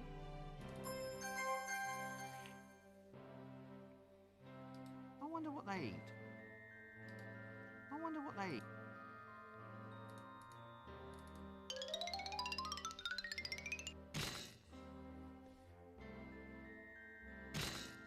No, MVG. Tell us all the way down is the myth that the Great Atuin is based on. There are 4 elephants. Hang on to this myself.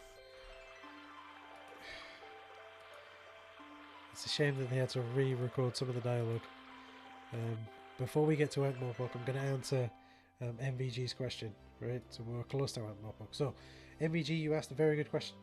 And that question was, if Final Fantasy VII has been out for ages, how come there's a spoiler episode on it? So, this episode of the podcast is the Final Fantasy VII Remake spoiler episode. Now, we've done 2 episodes on the Final Fantasy VII Remake so far already, and that was the 3 of us, that was Squidge, myself and Lulu, sitting around discussing it in a non-spoilerific way, because I haven't played it. Whereas Squidge and Lulu have finished Final Fantasy VII. In fact, we actually recorded this episode like 2 months ago, 3 months ago. It's just we had that much content ahead of it that we wanted to sort of slowly release it. And I realise that what I'm about to say probably will cause an attack of hubris, but we've actually got episodes recorded and ready. Well, actually, we've got episodes recorded and ready to be edited that take us all the way up to February. For those who are watching this on demand, it's like September the 16th today. So we've got episodes all the way up to February. Now, it's Squidge's job. I know there's some chat going on, and I will talk about that in a minute. This Squidge's job to edit it all together, and he's done an amazing job so far. Absolutely. And I'm convinced he's going to continue to get even better. So watch this space. But the Final Fantasy VII Remake Reflections is a 3-part episode that I'm only involved in for the first 25 to 30 minutes of the first one and the final 25 to 30 minutes of the third one. Each of the episodes is about an hour and 20 minutes long, and it is Squidge and Lulu discussing all of the things, presumably, all of the things about Final Fantasy VII Remake that I'm not allowed to know about because it's spoilerific. Could you, Squidge, without giving away some of the stuff that you talked about, like the details of it, can you mention some of the things? Like, I remember the text chain between the 3 of us. You said you were going to talk about the ending. Is that something you talk about? Can you remember? I know you edited this like 2-3 months ago, but I was wondering, can you remember? And while Squidge is thinking about that, I'll point out that, yes, I do write the show notes, but you'll notice... yeah, the Shinra building certain course. You'll notice, right, with the show notes, there's some stuff. We talk about recent games, and then we talk about the Audrey Hepburn commercial. If you haven't seen it, it's really creepy because, like, she died in the 90s, but I didn't say that she died in the 90s. I said that she died like 40 years ago because I got it wrong, but that is her from the 60s. So it's like, because we talked about CGI actors. Also, I've noticed this, right? This is something that happens in Firefox only. Firefox does this anti-tracking stuff, which means that the tweets don't come through properly, but I've put the content of the tweet in there. But the reason that I talk about the stuff here is that quite literally, as soon as Squidge and Lulu take over,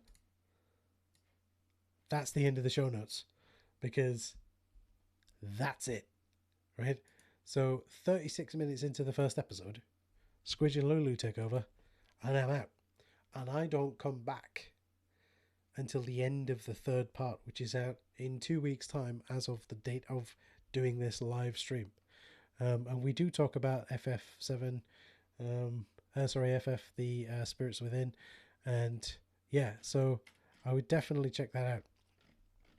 I don't know what they talk about after I left. But yeah, so that's how we can do a spoiler version of an episode on a game that came out like 25 years ago or 20 years ago, because it's not about the game that came out 20 years ago. Let's just catch up with the chat. So we've got now to talk to the turtles. No, I don't got it. Well, okay, we've discovered that I'm not determining the gender of the Great Artuin. I don't even think they figured that out in the first 2 books. Anyway, let's have a look. It's not turtles all the way down. It will only have bits of you. Oh, okay, so MVG reckons that if you put your heart and soul into making a painting, the painting would only have parts of your soul, so it wouldn't take your whole soul. Kind of like a Horcrux, but it's more like a resurrection. I want to say that there are examples of death taking the souls of inanimate objects, which is a twist on it, indeed. We figure out what Sephiroth's sword is made of. Is it made of bananas? And it's not one big banana either. I can't wait for Final Fantasy VII the Remake to come out on formats other than the PlayStation 4, so that I can play it. Or for this sorry nonsense, and I say nonsense because I want to take the sting out of it, the sorry nonsense that's happening in the world. I truly believe that it is a difficult thing, and I completely agree with the lockdowns and the face masks and please go wash your hands. But once all of this is over, I'll be able to go around to Squidge's house and play Final Fantasy VII Remake. Hopefully that happens before it comes out on other formats, but you never can tell. Anyway, let's get back. Oh, you do talk about the ending a lot. Oh, well, there you go, you see. So if you want to find out what they talk about, please ask in the chat, and Squidge, I'm sure, will tell you a little bit more. Anyway, right, back to the game. So what we've got to do is we've got to go back to Ankh-Morpork. So, we've got the parrot, right? Let's give the parrot back. Where's the inn? Doody-doody-doo.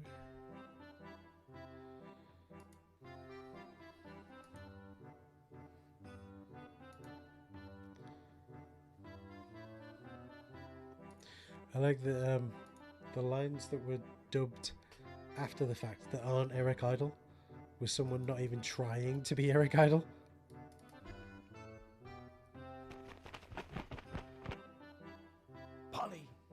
Polly, you come back to... Here, wait a minute. Where's that whistle, then? Look, it's just a little accident, sorry. An accident?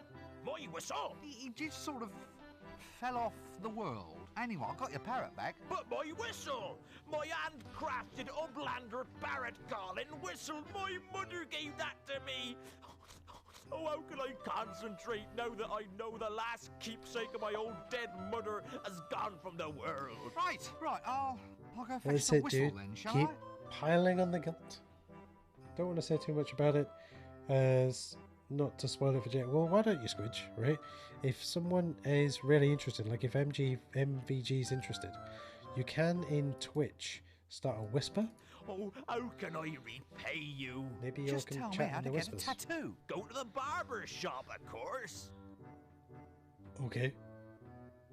Right.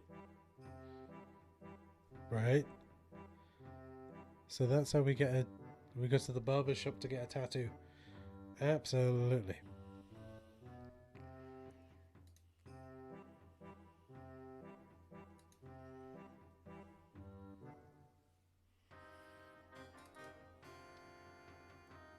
We'll go to the barber shop in a minute. It does make sense for a point and click game with that sort of funny moon logic stuff. Now, let's say, oh yes, We're going to the barber shop. That's where we're going.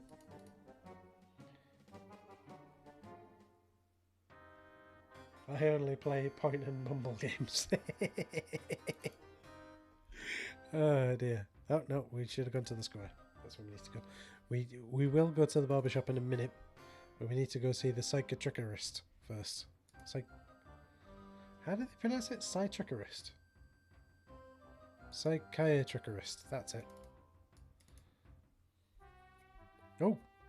Baby, sweetie doll. Hey? So good to see you. You're looking swell. Oh, well, thank you very much. Now sit down and shut up.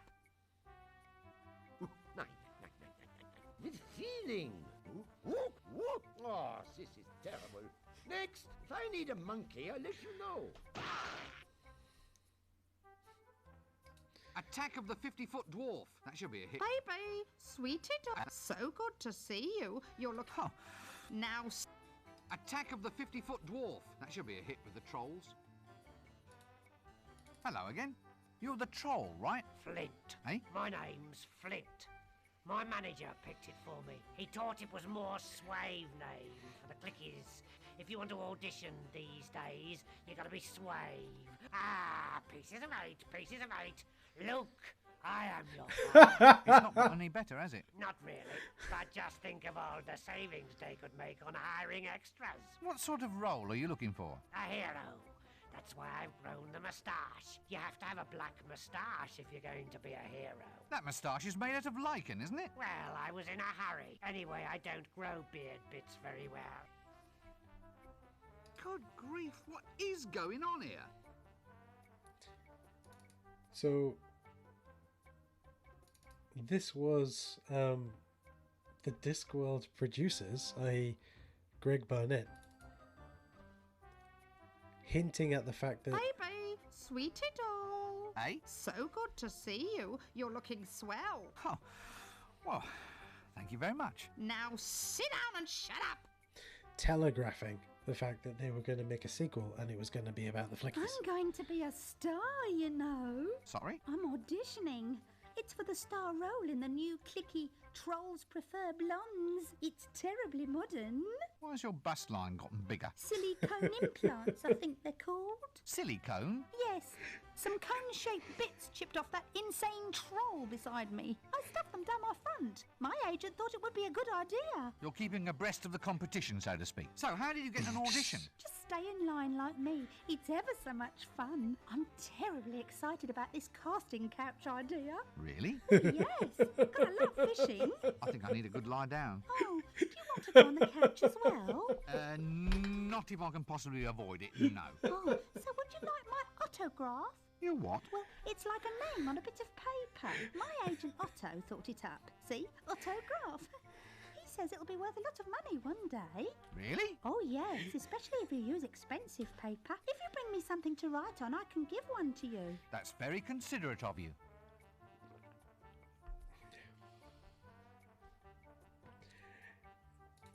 They're heavy with the puns. You have to agree, MVG.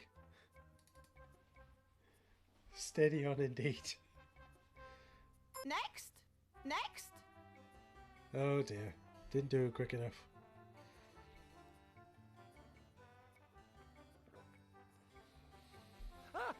Come in.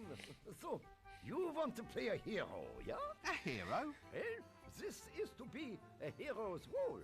Just say your lines and we'll see if we can't get you a screen test. Lines? All heroes shout something as they attack. It's traditional. Just say whatever comes into your head. Hasta la vista, baby? Here, try this. But this just says... Arg. Hey, that's what all dragon slayers say. Really? Yeah, just before they fry to a crisp. Come back when you practiced. Now off you go.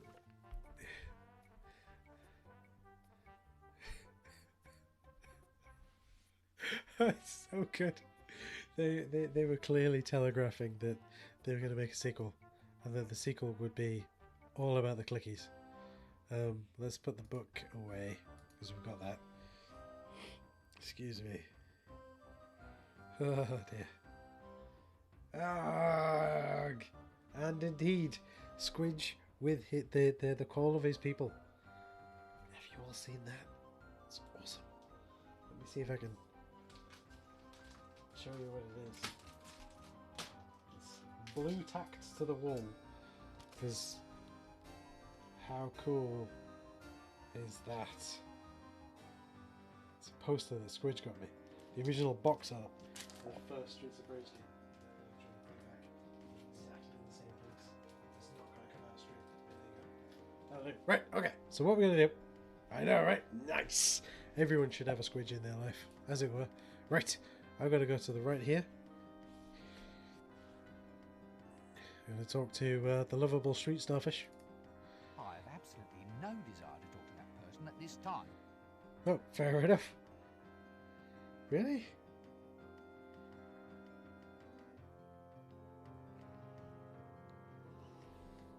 Ah, background colour. Gad, but there's no expense spared in this place. Maybe you should clone yourself. No, we can't clone yourself, Squidge. You're the best. Right.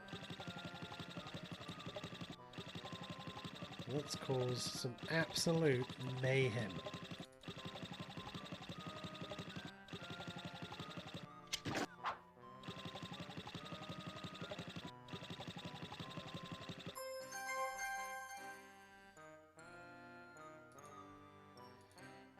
There we go. The Custard King.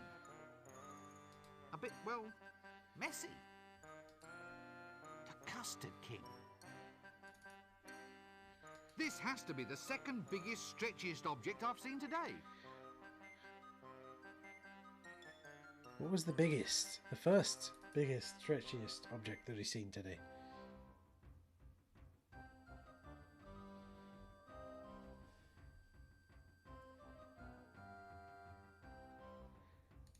Seriously, what was the first biggest, stretchiest object?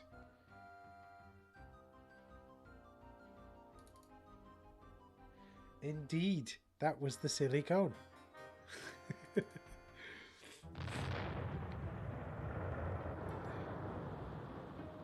Seriously, of all the different versions of luggage that have been in all the different Discworld things, this version of the luggage is the most correct. Let's put this in his inventory because we'll need that in a minute. Step onto the tile.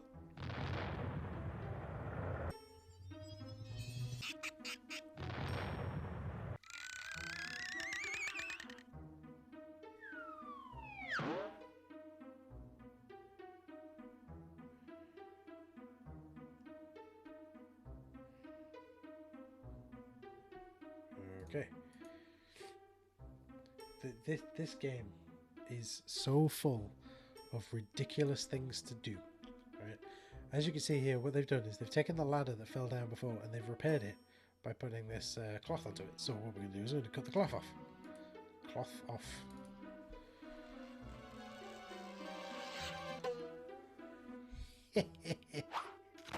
Excellent. Now we got two ladders. Because who needs more than one, right? He's going to say that doesn't work. No, he isn't. Excellent. Blooming windows. Windows everywhere.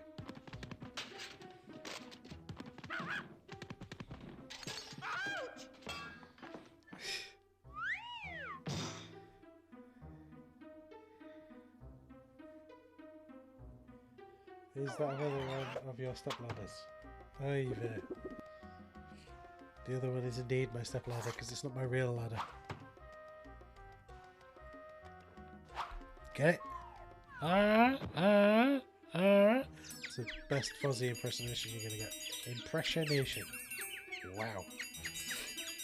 Did you get the number of that donkey cart? Sore ass. There we go.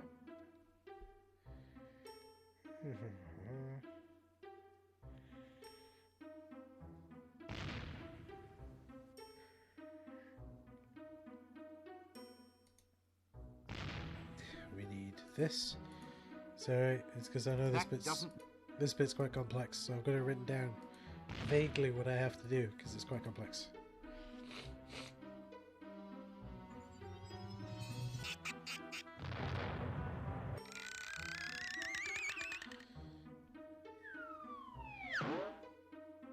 don't think this bit's gonna work because I think I've missed something.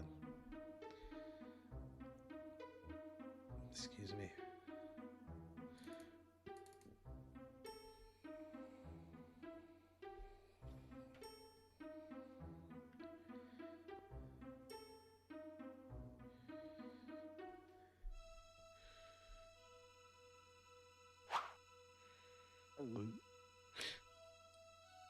The wizard's hat will always stay on as long as they need it to stay on. Try again later. Or earlier. There's something I've not done. I need to figure out what it is. That... Yeah, well... God... Hey. That doesn't... What? Climb off the tower, perhaps? Like... off of the pole? Yes, yes, a good example of post-dynastic October rock. Oh dear, I think I'm going to be rather ill. October rock. That doesn't... I can't... I think we've gotten to a point where we're stuck. Back onto the tower, please.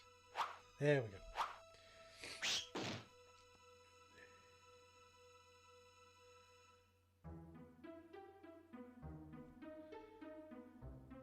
Jump off and do a flip. Indeed. Now when we need to get the tattoo, that's why I went up there, right? And there's a series of events that leads up to, you talk to the starfish and he says, I'm not going to tell you how to get the tattoo, and you use the rubber on the tip of the pole there, and you drop down and he tells you how to, you basically get the tattoo. When we talked to the sailor, he said, hey, go to the barber shop, obviously, so let's go there.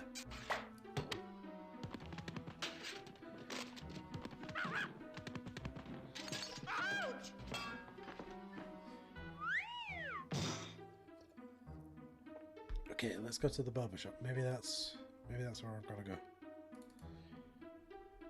Maybe that's not what I've done, because obviously my notes are not entirely full. Into the street from this end, it should be. Okay, fair enough. So it sounds like, from the sounds of things, a lot of the folks in the chat are Discworld fans.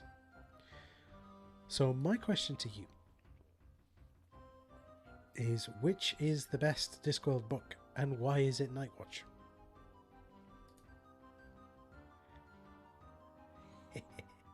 I'll let you all ponder on that. Diploma from the Academy of Barbering, Bloodletting, Leechery, Tooth-Pulling and Associated Self-Mutilations Academy. Yes, still fails to create that relaxing atmosphere though. Our first customer. I wonder if he was the last. That doesn't work. Extractors, drills, needles. Let's not go into this too deeply, okay? So your favourite there, Squidge, is Thud, is it? Yeah. That doesn't work. Well, we can't get into the chair. There's nowhere else to go. Let's go back to the inn and speak to that sailor again. Do do do do do do do.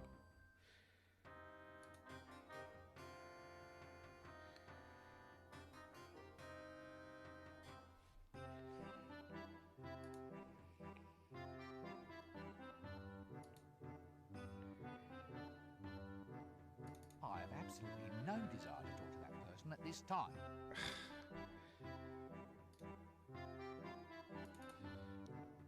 Nope, I can't shift it. Thank heavens it's a tattoo. I thought it looked a bit flashy just for a birthmark.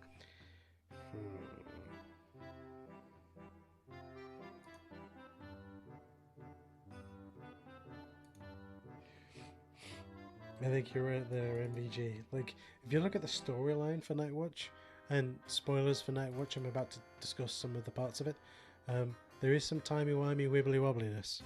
If you take the timey-wimey wibbly-wobbliness bookends out of it, it's essentially Les Mis, right?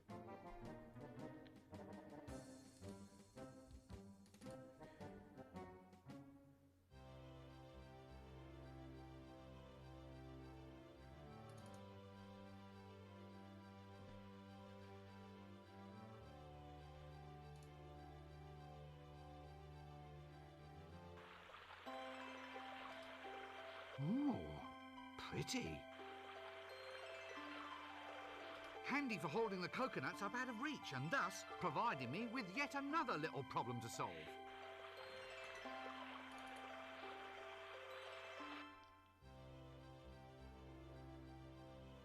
So, Squidge, I need to figure out how to get the tattoo. I know that the sailor has said to me I need to go to the barber shop, and I know that at some point I need to talk to the lovable sea urchin, or whatever he was called, and he'll tell me I'm not going to tell you how to get the tattoo unless something.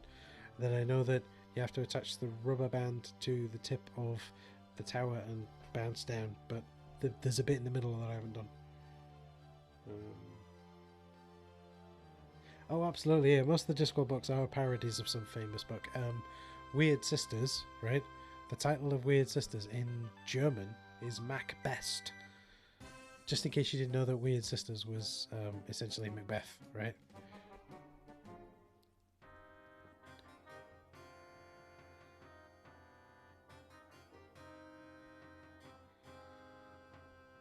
Oh, I know. I think.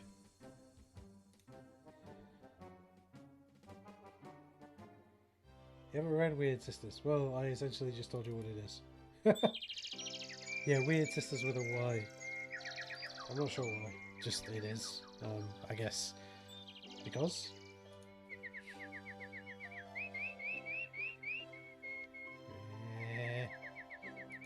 Come on, luggage. What we may as well do. Right, here you are then. The milkmaid is all set to be your next appointment. Oh, that's marvellous. I'll be seeing you.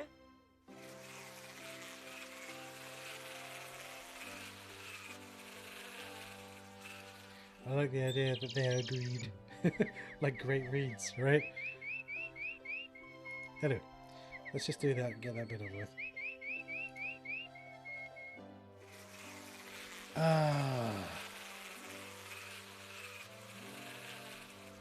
Don't worry, Squidge, I've got it. Don't worry, Squidge. What I had to do was I had to go to the barber's to get the barber to go back to the barber shop because the barber thinks that the milkmaid is his next appointment. Go to the barber shop, talk to the barber. He'll say, no, I can't do it. The sea urchin can do it. Then go to the sea urchin, the starfish, sorry. You serve as the local tattoo artist, correct? Oh, yes. I'm the best on the disc. All the heroes come to me. Blindingly painful mutilations to the discerning gentry. That's me, sir. Here, take a seat and I'll do you now. Now, what style of tattoo are you interested in? And more importantly, what part of your body are we talking about here? Those needles, they look pretty pointy. Razor sharp. It's so they can plunge efficiently beneath the flesh, you see. Oh, yes, stabbing into the living tissue, hooking through the skin and spurting ink. Each tattoo needs that to be done thousands of times. Oh, does it hurt? Oh, yes, the pain is quite intense. Oh, Squidge, does it I've hurt seen and is it grown intense? men turn into whimpering, creeping wrecks by just 5 minutes under my needles. Anyway, you're a pal, so I'll do one for you right now if you insist. You'll just have to bear with me. I'm too excited to work well. My hands are shaking. Oh, I really hope I don't stab the needles in too deep and then break them off. Ah, yes. Look, I think I'll pass for now. Well, in that case, why don't you try one of those newfangled transfer thingamy tattoos? They're made from a special Clatchian squid dye that adheres to your skin for a day or so. It's like a cat scratch. Interesting. Where can I get one? Try my son. He gives them away with bubble gum. Your son? Yes, the little street starfish. Thanks for that. I'll be off now. Right. Does that mean that the milkmaid is the starfish's mother? Not necessarily, but... Do you know what? Let's talk to the beggar. Alms for the poor, sir? Oh, no. This time Alms, not alms. I do have status now, sir. Not alms, alms. I like Is it it. helping business? Oh, yes, sir. The money's just rolling in. Aren't you afraid someone will take it? No, sir. No one would attack an unarmed man. You're a loony. Oh, for heaven's sake. How did he get the second arm off? Wasn't easy, sir. Wasn't easy, it's a damn miracle. That's not quite what I meant. But, sir, there's a fortune to be made in the limb loss market these days. How? It saves on housing, sir. I don't need high ceilings anymore. You don't need doorknobs either. There you are, sir. Now you're getting the idea. Look, just don't cut anything else off. Well, actually, sir... I just don't want to hear about it.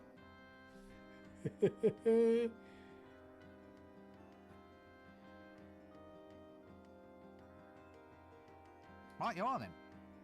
Oh dear. Yeah, if you haven't seen Squidge's tattoo, you totally should. Where are we going now? We're going to the square. It's an amazing tattoo. He had it done at EGX last year by this travelling tattoo artist, and it's awesome. It's a chomp chain. That's right, isn't it? Chomp chain on a chain, and I think. Hang on. Hang on.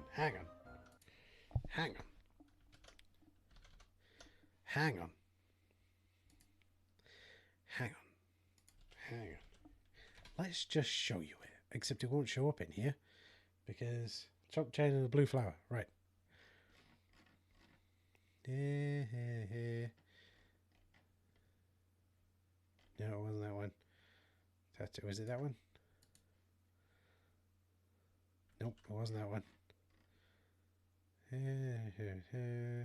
Right. I want to show you this one anyway because this is when we met Stu Cambridge. What a legend. Absolute blooming legend. Absolutely. Anyway, I also want to show you here it is. Here's the tattoo Squidge got done. How cool is that? That's pretty cool, right? But there you go. Right, I'm going to go back to... Now we go speak to the lovable sea urchin, or starfish, because he's an urchin, you see. Hello, little friend. Lovely bubblegum you have there. Oh, come on, Governor. What? Well, obviously you're trying to swindle me out of something. Next thing, you'll be trying to trick me into performing some sort of stupid stunt as a diversion. Such as? I suppose you were going to get me to blow an incredibly huge bubble and then run off with the goods. Never. I don't think you can blow bubbles much bigger than you have been anyway. Of course I can. Here, watch. Can I hold your bubblegum packet for you? Oh, thanks. This is empty. It comes with a transfer. You don't think I'm going to let you have my transfer? It's collectible. Well, how do you collect a transfer? I mean, you have to put it on your skin. It'll wash off. Wash, Gov? Oh, right.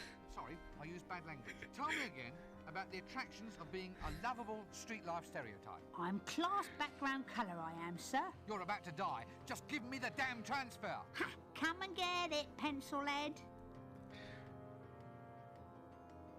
So I can't get the transfer, but I know what I can do.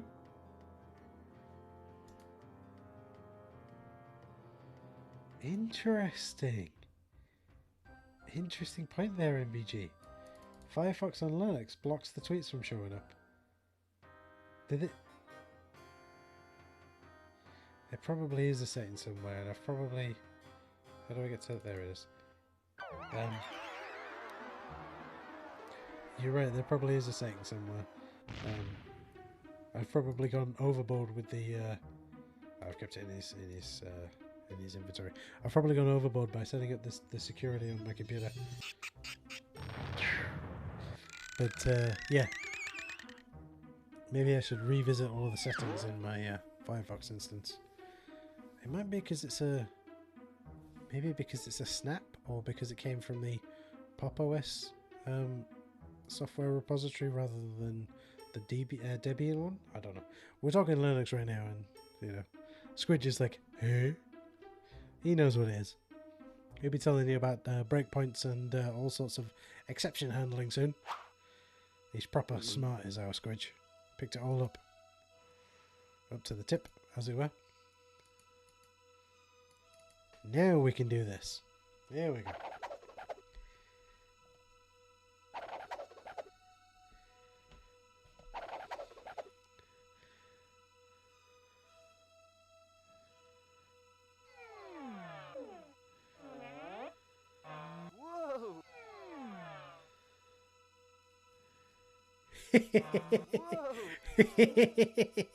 He got Kenny in his skirt. Oh, that's horribly sexist, but really rather funny. Oh dear. I'll never touch the stuff again. I think that was meant to be the donkey, because I think the donkey had eaten something.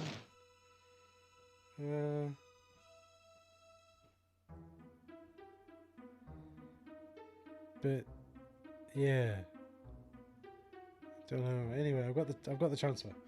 What's this? They probably ship a version with a stricter default. You need to set the send all my data to Twitter and Facebook setting. Oh, that's right. Yeah, because the version of Firefox I've got installed has all of the when it detects that the website uses Facebook or Twitter tracking, it creates a container. Don't know what that means, but that's the setting it has switched on.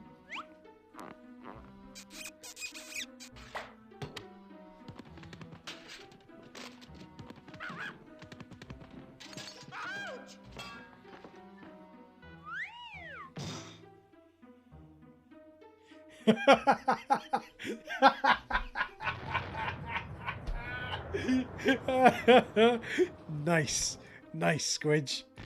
In case you missed it, Squidge has said that I should ask Paul from a certain website. He means Paul Seal from codeshare.co.uk. Oh, dearie me.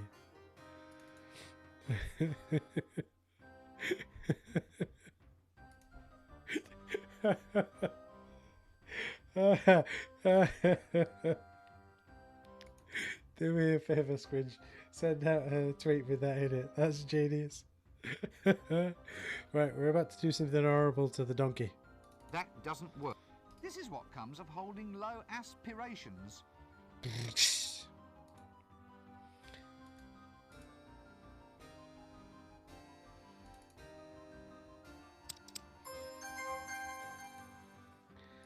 I don't abide by it, but it means Genuine donkey tail moustache. we've made a moustache. Smells so strange.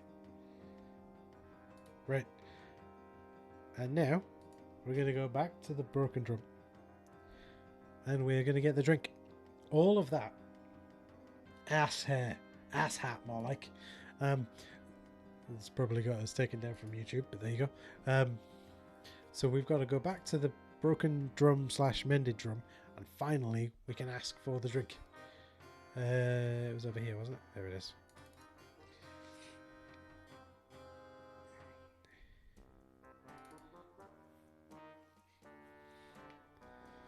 Do.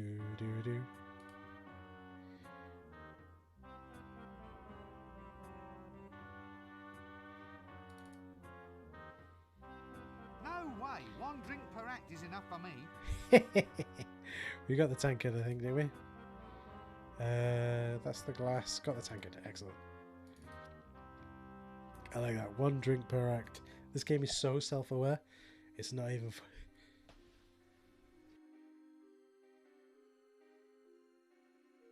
Excuse me. Anyway, yeah, this game is so self-aware that it's not even funny. What's going on with this mess?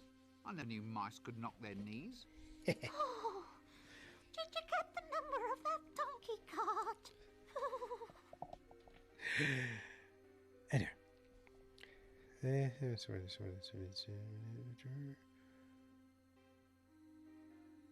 Elderberry wine. Best used before 3:30 p.m. Oh dear. Excellent. Let's have a chat with the bogeyman.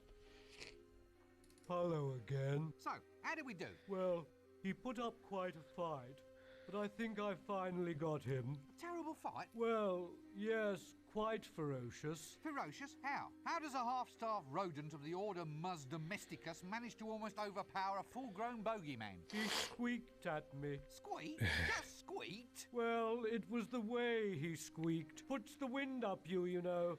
Mouse bites can infect. I read it somewhere. Some fella's arm rotted clean off. You can't be infected. You're a legendary figure of terror. Still, best not take any chances. Yeah, right. You don't think he's going to come round again, do you? the card say? Ho, ho, and ha. What it is to laugh. Ho, ho. Alright, they all say ho and ho, what it is to laugh. Ho, ho, and ha. Fair enough. Anyway, we're done down here. It does sound like Nigel from the... so we're going to talk to Braggart. We have to play the spinny game. We're going to do it wrong first, then we're going to do it right. I think this is kind of fun to do. Hello? Hello? Oh, yes. That's it, is it? That's the way you greet the greatest hero of our age? The one, the only, the invincible? You what? I'm important, me.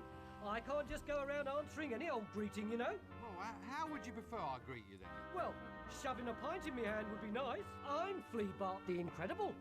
Greatest thief in the multiverse. I've survived everything. I fought the ant god of quacks and he doesn't even exist. And I survived the valley of the scantily clad, amazingly well hairstyled Amazon women.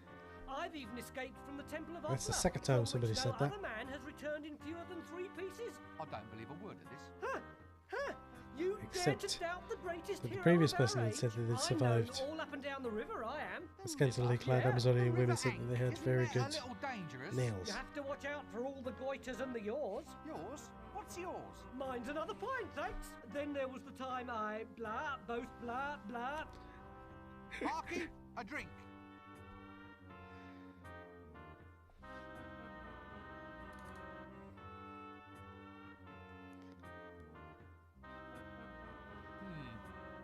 About those Amazon women. And one hand, it's going to succulent, a rounded meringue, a hot custard bath,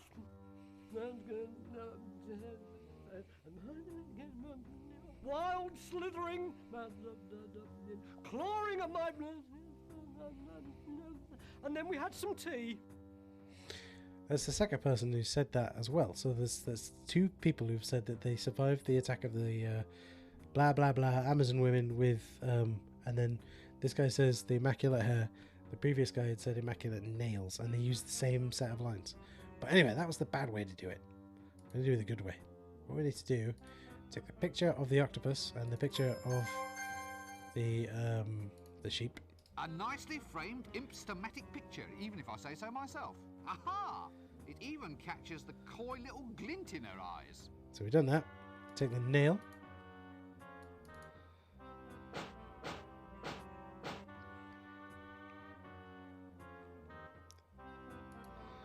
Put it this way. Get the picture.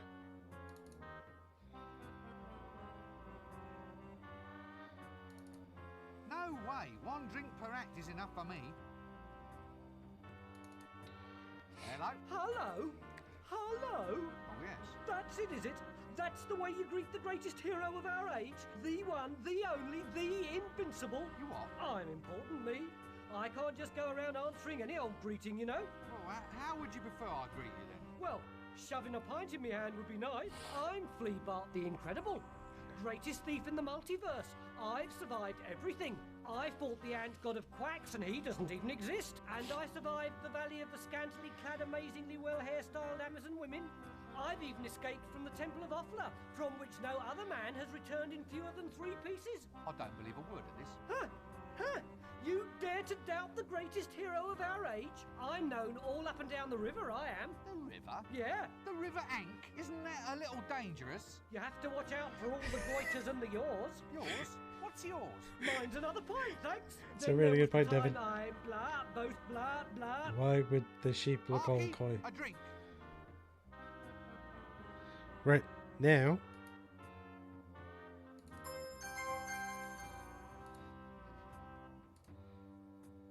get him to tell us the truth.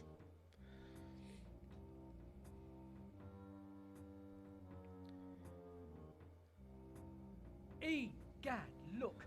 A picture of the Gold Cup winning rooster at the Clatchian Animal Crooning Competition. If you do that without putting the picture up, you take the alcohol May I with draw your attention to the picture of the award-winning pig from the Ankh-Morpork Pork Butchers Guild Ball? truth serum in it. That's the pork one, and then because there are. Yes, that certainly is I can't something. really. Right. But what about that picture of the Special Merit I'll have to show you in a Medallion winning minute. cockatoos from the Wildlife Preservation Society's award ceremony for recently extinct species. So stupidly over the top. None, however, can quite, to my mind, match the magnificence of that blue ribbon-winning sheep from the Followers of Offler Sacrificial Lamb competition. Yeah, that was the one. So if you don't put the picture up, it only goes around 3 times, and Rincewind ends up drinking the truth serum. But he can't figure out how many times it's gone round. It's gone round an even number of times, so he ends up drinking the truth serum. Got you at last. Got me? How? But there's nothing I can tell you. It's all lies. I'm a weasel. Nothing but a weasel. A snivelling, no good, lying little Yeah, now look. So, just long and brown and lying with words and stuff. Now look, you. Tell me about the Temple of Offler. It's in the jungle, over a gorge. Any map will show you. Oh, did you see it up here? It's in the ram tops. I can't move the mouse pointer, so I can't show you. I can point to the screen, but you ain't going to see it.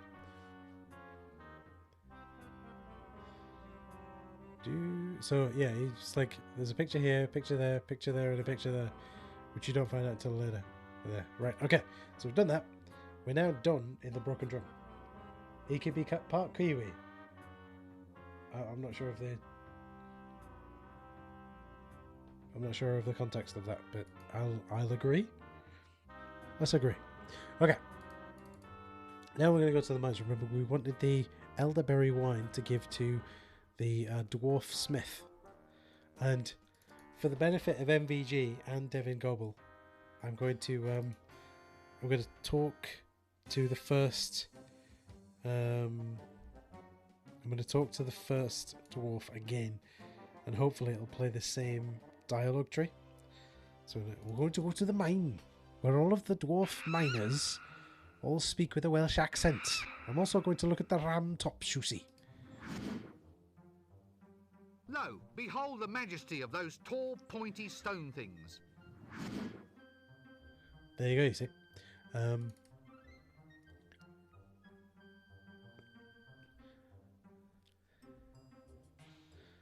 Can't really say much else. Where's the luggage?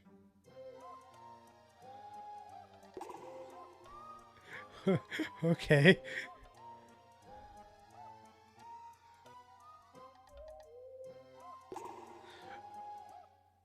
I think perhaps. See that one? One tankard, Brumeldium bladderbuster sized. Wait, where's the... I think the elderberry wine's fallen out of it, because I think the... Yeah, I think the luggage drank the wine. Yes, it did. You have to go all the way back to the mended drum again, the broken drum. I like to call it the mended drum. Yep, you're right there, Squidge. Rincewind does indeed have to carry the wine, because otherwise the luggage drinks it. So we're gonna go get some more wine, I suppose. Ugh, well, Wally, let's go back. It's over here. Oh yeah. Also, before we get read the runes. These runes are brilliant. Abandon all hops, ye who enter here, by order of Dwarven Women's Temperance League. I mean, it makes sense because it's a windy road, so it's wandering about like that. It's going to slosh about the place. So let's go back to Ankh-Morpork and get another tankard of the elderberry wine. I don't know why I said it like that. I wanted to. You can't really blame me for it. You can, but I'd rather you didn't.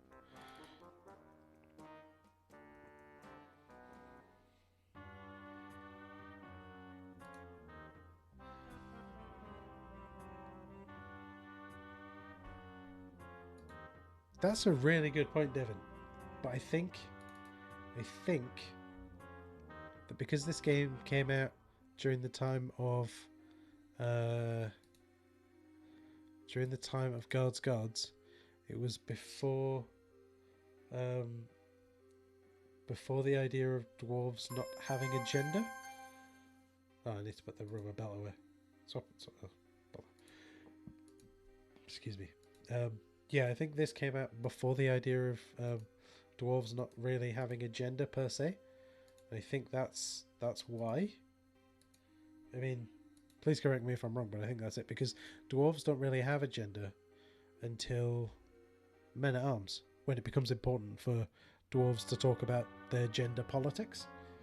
For those who don't know, in the Discworld, this is one of the reasons why I don't like the idea of the Watch. The Terry Pratchett's Discworld, the Watch. All I've seen is a photograph of it and a description of the characters, and they've got every single possible thing about them completely wrong.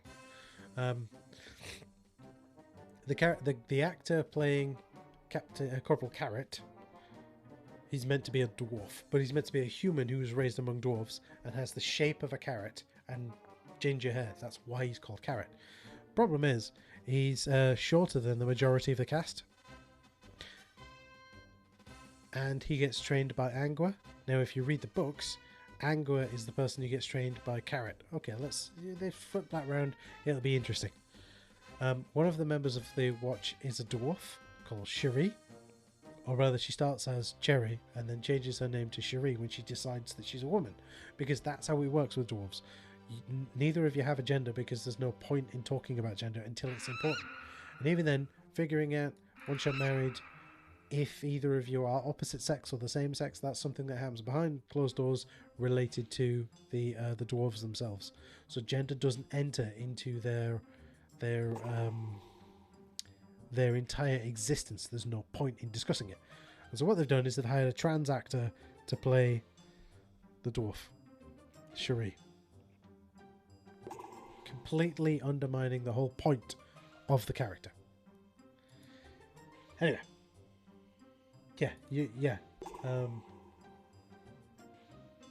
that's a really good point there, Squidge. I'll just catch up with what's in the chat. Squidge just said dwarves only have a gender until the kids are on solids, and that's absolutely right.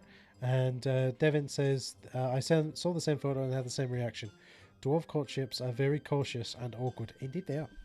There's actually, in Guards at the beginning, I think personally that Pratchett was trying to hint at the fact that so right at the beginning, Carrot is talking about how he's going to go on a date with a dwarf from the mine, but Carrot's human, right?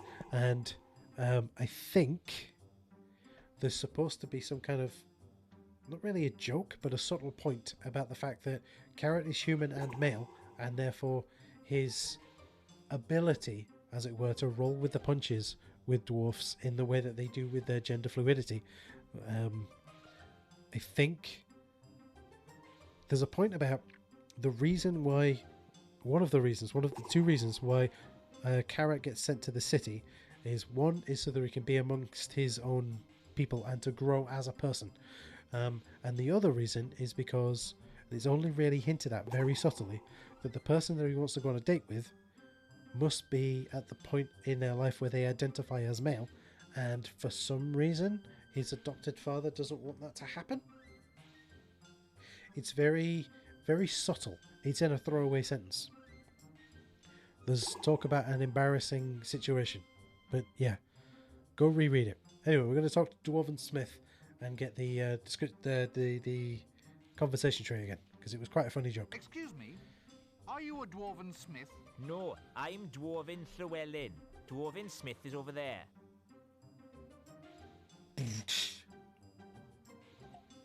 So you're definitely not a Dwarven Smith then? No, I'm a miner. What, underage? Yeah, I'm only 137. They won't even let me into pubs yet. What's it like being a Dwarven miner? Well, I just dig the whole day through, apparently. Just that? The hours are long, but the food's not bad. Plus, there's the Wandering Princess allowance. Oh, really? I so want to know what the Wandering Princess allowance is, but I don't think I'll ever find out. Okay, so this dwarf said that he would only tune the sword for me if I brought him the tankard full of the elderberry wine, which is going over to Dwarf Llewellyn.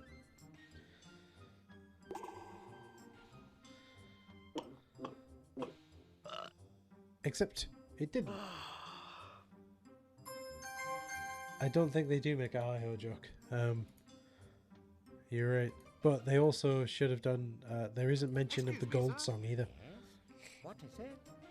Haven't got all day. We dwarf and swordsmiths lead a busy life. Well, would you tune up this sword for me?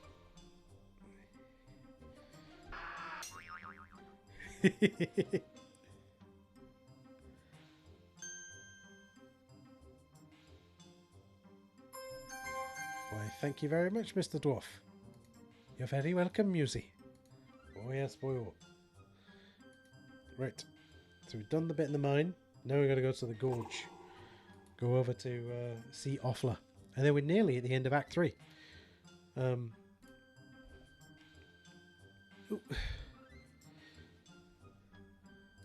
Oh, there we go. Then at the end of Act 3, we'll call it quits, I think, because we're already at 2 hours and 36. That ding sounds familiar.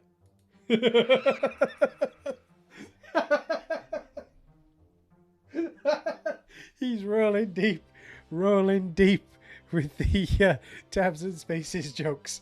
If only Tinfoil Saint was here to hear it.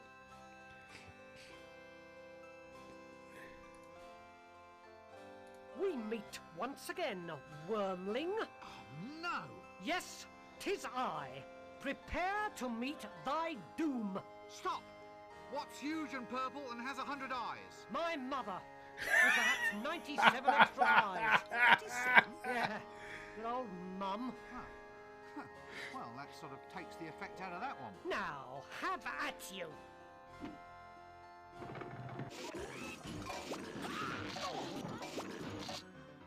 Game over.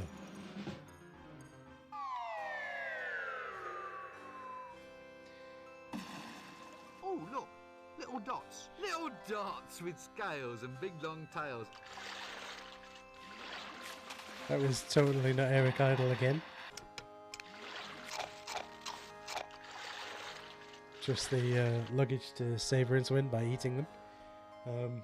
He does indeed look a little bit like Professor Snape. You're right there, Squidge. Go around there and do the whole Acme Looney Tunes thing of not actually. There we go. Go around there, around there. Now, what I've got to do. I hope I've got it. I've got to use the carpet. Oh, big old wobbly fish. I hope I've got the carpet because I have to use the carpet. Oh, there it is. There it is.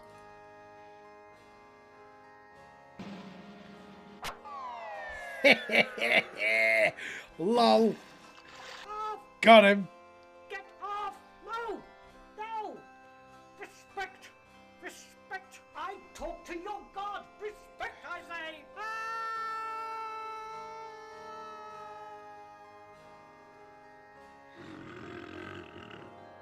That is definitely a set of references that people who don't read the Discworld books won't get. So I'm going to see the Temple of Offler. They were obviously crocodiles. Indeed, he's got bloomers on. Oh dear.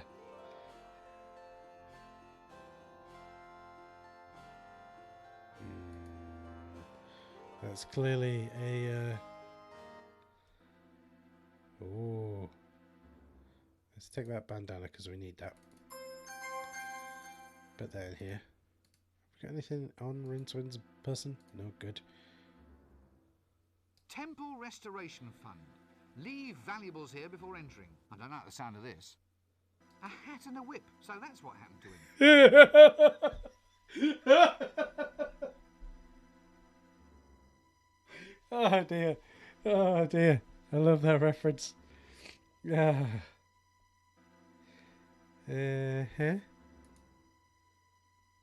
Okay. Right. What fourth movie, Squidge? There was no fourth movie.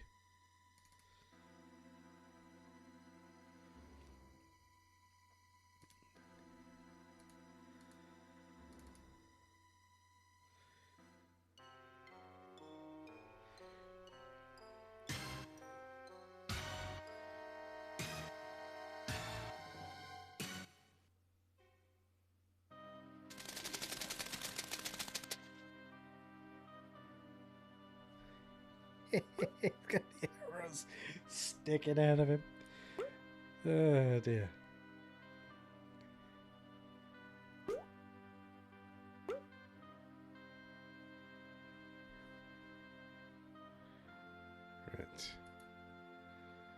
this back over here.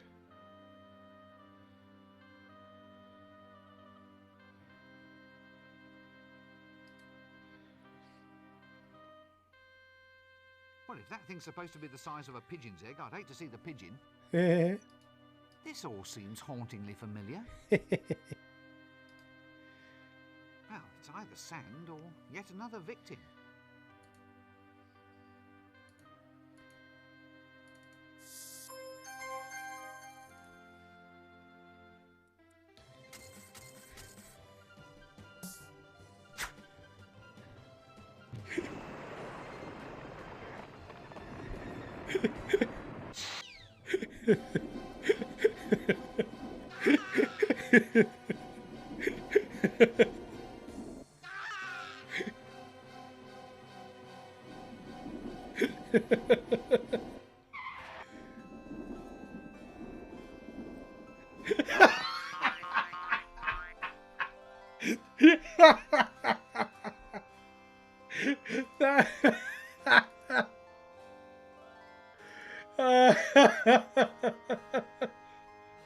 That was absolutely genius. A bit, well, rickety, don't you think? Oh my goodness.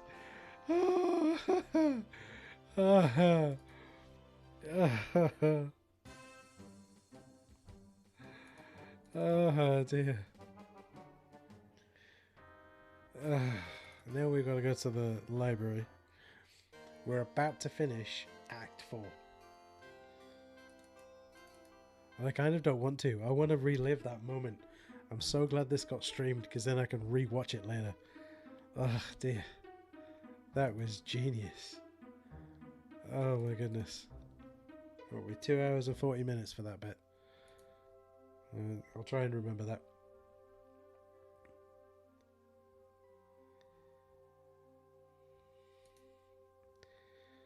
Right, we are about to finish Act 3. I just need to find the magic oh! Oh, there it is. Can you... I'll just sneak a look.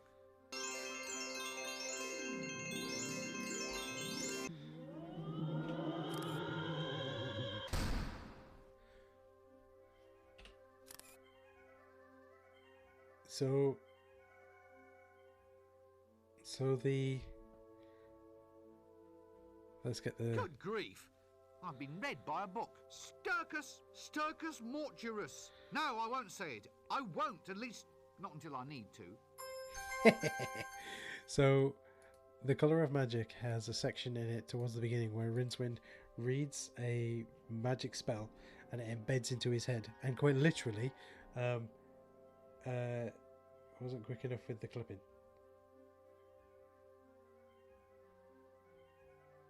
Okay. Oh, right, you wanted to get the clip. Okay, fair enough. But yes. Nope, that wasn't right. Let's go back into here. Do this again. Yes. You're right, Squidge. Let me finish what I was saying. So yeah, there are 7 forbidden smells.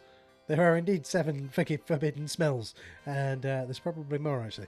There are 7 forbidden spells in the Discworld, and Rincewind accidentally reads one of them, and that's all that he can remember.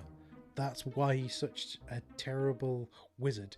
He can't do anything else, because all he knows is this one terrible spell that will bring about the end of the world.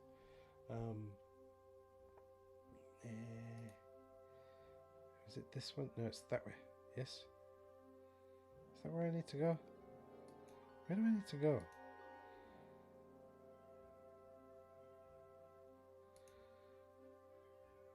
Maybe this way? I've read the book.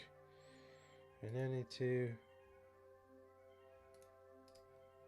Ah, an exit. Always handy just to keep one around. Nope, not that one. Nope, that wasn't right.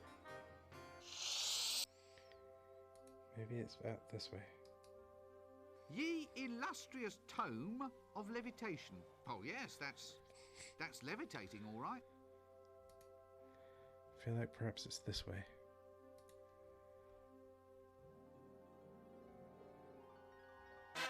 Aha! What are you lot doing here?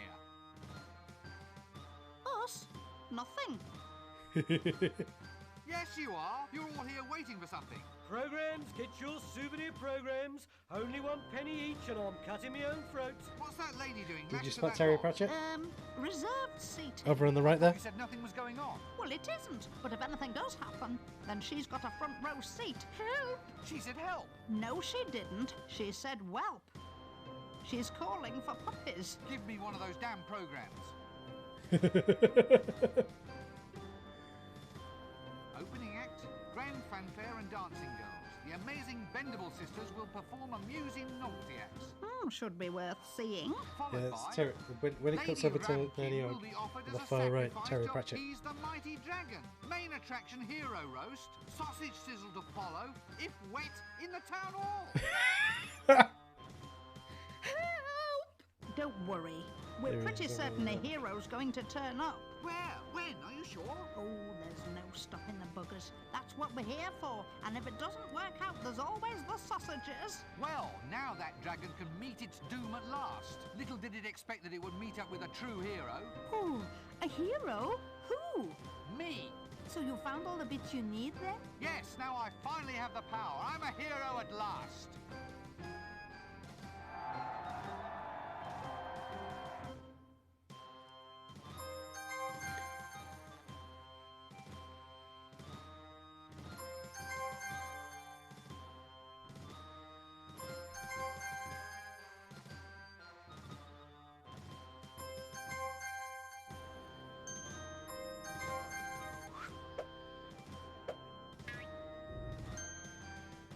I still say it's going to be 1,000,000 to 1 against you killing it. Yes! Never! What can a dragon possibly have to match my wits? My cunning, my majestic pointy axe. Why?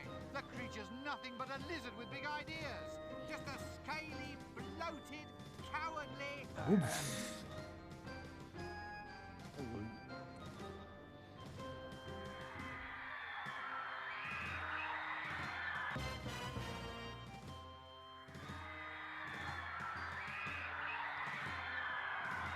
It was him. I Oh. said I'd leave you until last. Go for it, lad. Hit it in the vulnerables. Shush! Look, Mr. Dragon, why don't we just come to some sort of agreement? I mean, I am a hero. Heroes win, well-known fact. On the other hand, in a sensible universe, the actual chances of my harming you are about... 1,000,000 to 1. Which Yes, means it's got that's to it. work. So, in the interest of promoting mutually beneficial relations, why don't you push off and bother another city? Thank you very much. No hard feelings. Case dismissed. You feel this is the best course of action for the overall promotion of positive experience, which is to say, enjoyment and well-being? Exactly. Because if the day ends with one of us dead, then the negative experience of the loser will cancel out Exactly, the positive Devin. experience of the victor. 1,000,000 to 1 Yes, chances that's it, always come exactly. through. Yes. As is I explained in think I'm God's going Gods. to eat you anyway. Why? Was it something I said? No, it's just that I hate philosophers. Sorry. Well, in that case, take this. Sturcus mortuus sum. Sturcus mortuus sum. Sturcus mortuus sum.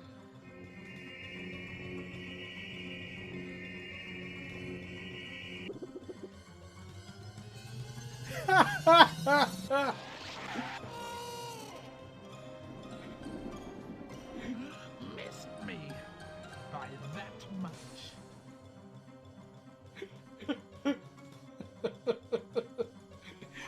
You're an Amazon, Jill.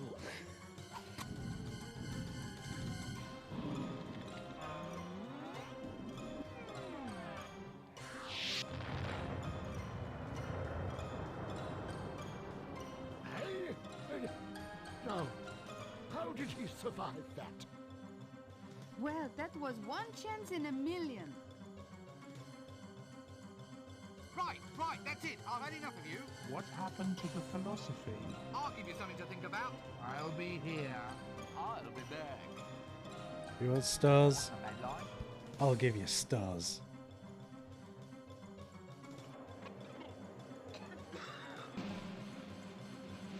Act 4.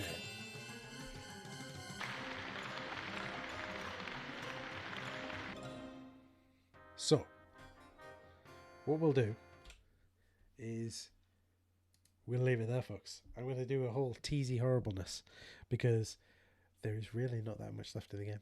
But I'm going to stretch it out for one more stream because there's a whole wonderful section at the end I want to try and get for you. There's some pixel hunting and a secret that was buried in the game until it was first I tell you what, right? Okay, right. First thing I want to say to you is go and it'll give spoilers for the final part of it. Let's just go back to here. Right, let's go back there. Right, go listen to this. Before I stream the final part of this game, go listen to this. Right, there's a thing in Discworld, in the first Discworld game, that was hidden away for years. Right, it was first accidentally found when the game crashed, and then after that, it was then found when someone went through the game and essentially pixel hunted on every single scene. And I will make it my goal to get this hidden scene for you in the next stream. But to prepare yourself for it, go and listen to this episode, Discworld and Beyond, with Greg Barnett. For those who don't know, Greg Barnett was the creative guy behind the Discworld games. Absolute wonderful genius of a gent. And he's been in the video games business I think he says, I started in this business when they said it was a fad and it wouldn't last. And he's talking about the very early 80s. So definitely go check out that episode because it is wonderful. With that being said, I'm going to call it quits now because I got to go figure out how to save this. Because otherwise I've got to do all of this again in my off-stream time. But I don't mind doing it. But anyway, thank you all ever so much for watching. Thank you all for joining in the chat. Thank you all. I'm not sure all is around. Thank you MVG and Devin and Squidge. It's a shame that the Tinfoil Saint couldn't have been here for all of the tabs and spaces nonsense that Squidge kept throwing out there. But there you go. And thank you ever so much for watching. With that, I'm gonna get my hand ready because I've got a keyboard shortcut. But I am gonna say TTFN, Tinkety Tonk, and happy trails. See you all later. Stay safe and stay awesome.